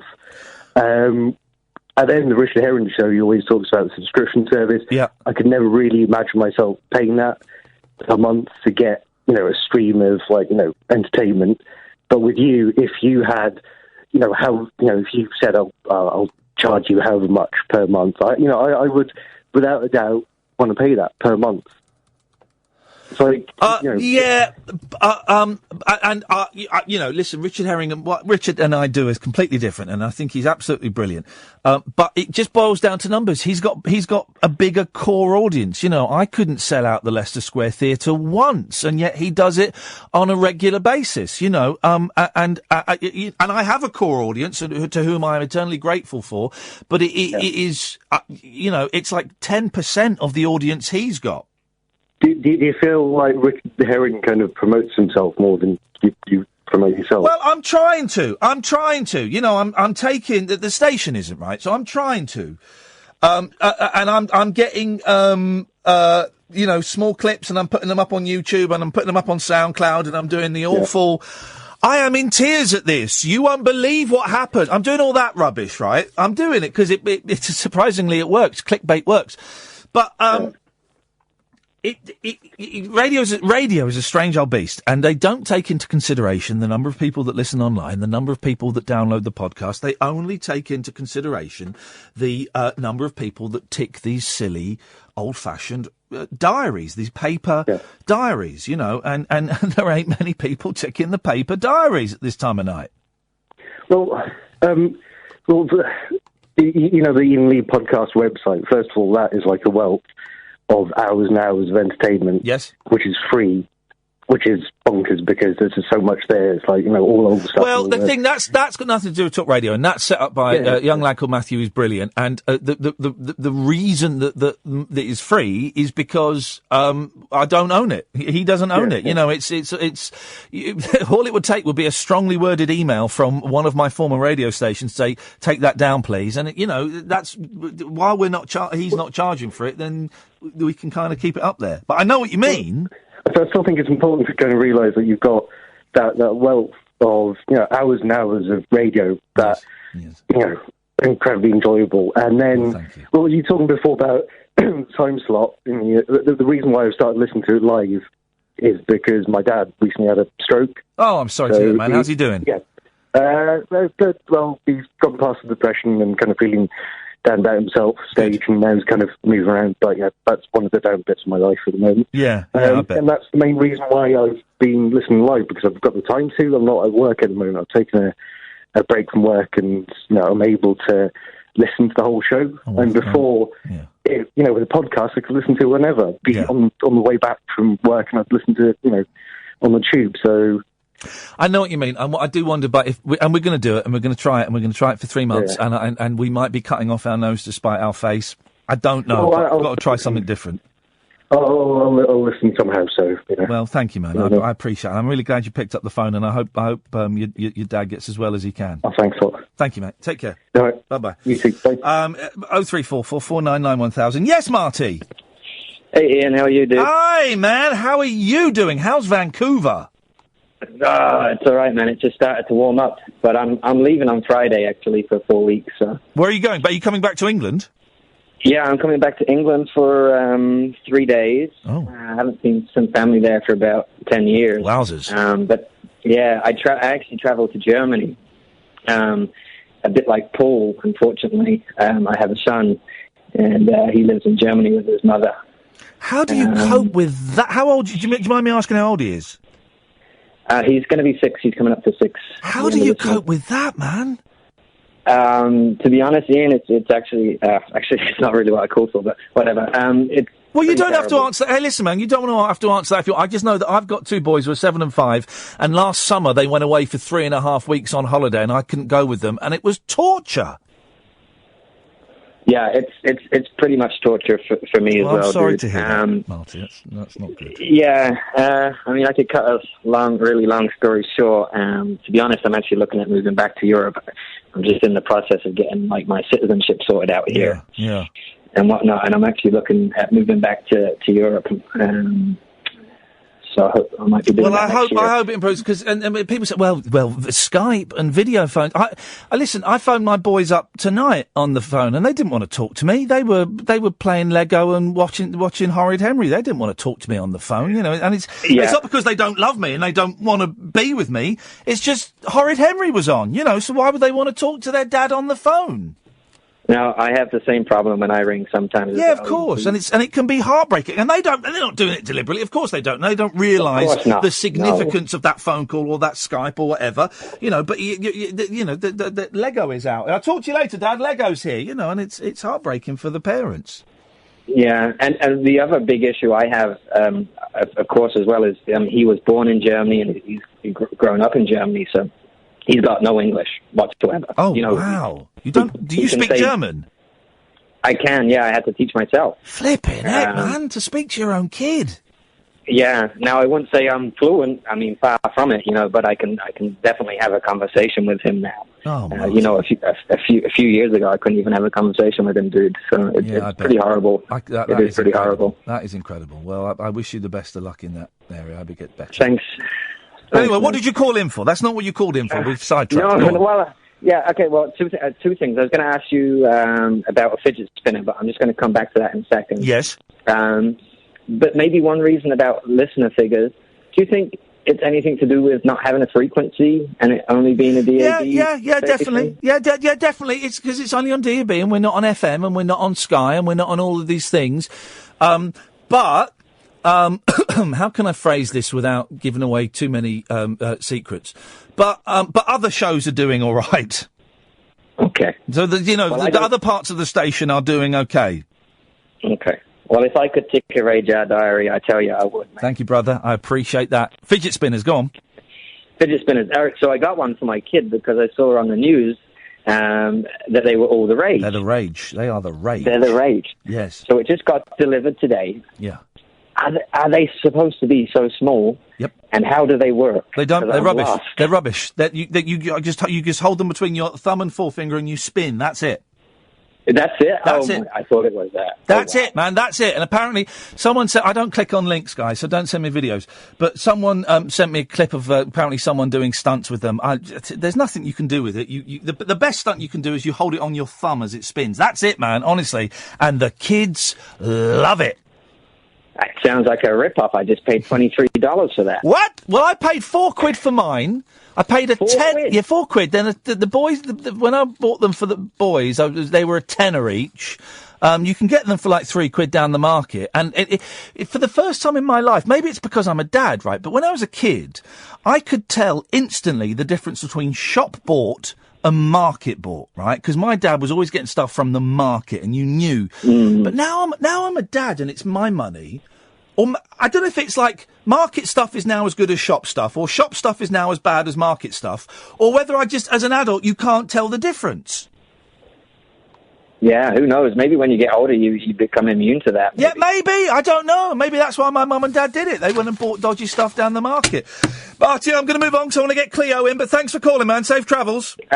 All right, dude. Thanks, Ian. Cheers with this. Ta-ta. Cleo! Good evening, monkey boy. Yes, my love. It's the numbers thing, right? There's a thing about talk radio where it seems like it's an experiment still. Yeah. They don't seem like there's not a massive sort of imprint of them out there in the market, if you know what I mean. Yes, I know what you mean. Because I've been sharing loads of your stuff with my mates. Yes. They love it. I've had people say, "Oh, Iain Lee's mint," and da-da-da-da. So I'll tell them, "You're on talk radio." They go, "Talk radio?" I didn't even know that was going. And it's like, well, it's been going a year, you know what I mean? Yep. So there needs to be a bit of exposure, I think. The other guys you've just rung have mentioned the other obvious reasons, like the DAB only and internet only, but I think it's late nights. Good enough. But also, podcasts are... maybe talk radio need to embrace podcasts, because podcasts are the way I think the whole of media is starting to go. That it's a bit like music, you know. You just share it when you want it, and I'm finding this. I'm going to bail out of this conversation, Cleo. But don't take it the wrong way. But I'm finding it depressing. I don't think you know what I'm thinking? Game over. I'm thinking game over, Cleo. We had fun while it lasted. Do you know what we should do? Yeah, go on. Get me round there, and I'll kick your bosses up the arse. Well, thank you very much indeed. That's you'd have to jump. He's a short fella. That's why. 0344 499 1000 is the telephone number. If you want to give us a call in the last 2 minutes of the show, wowzers.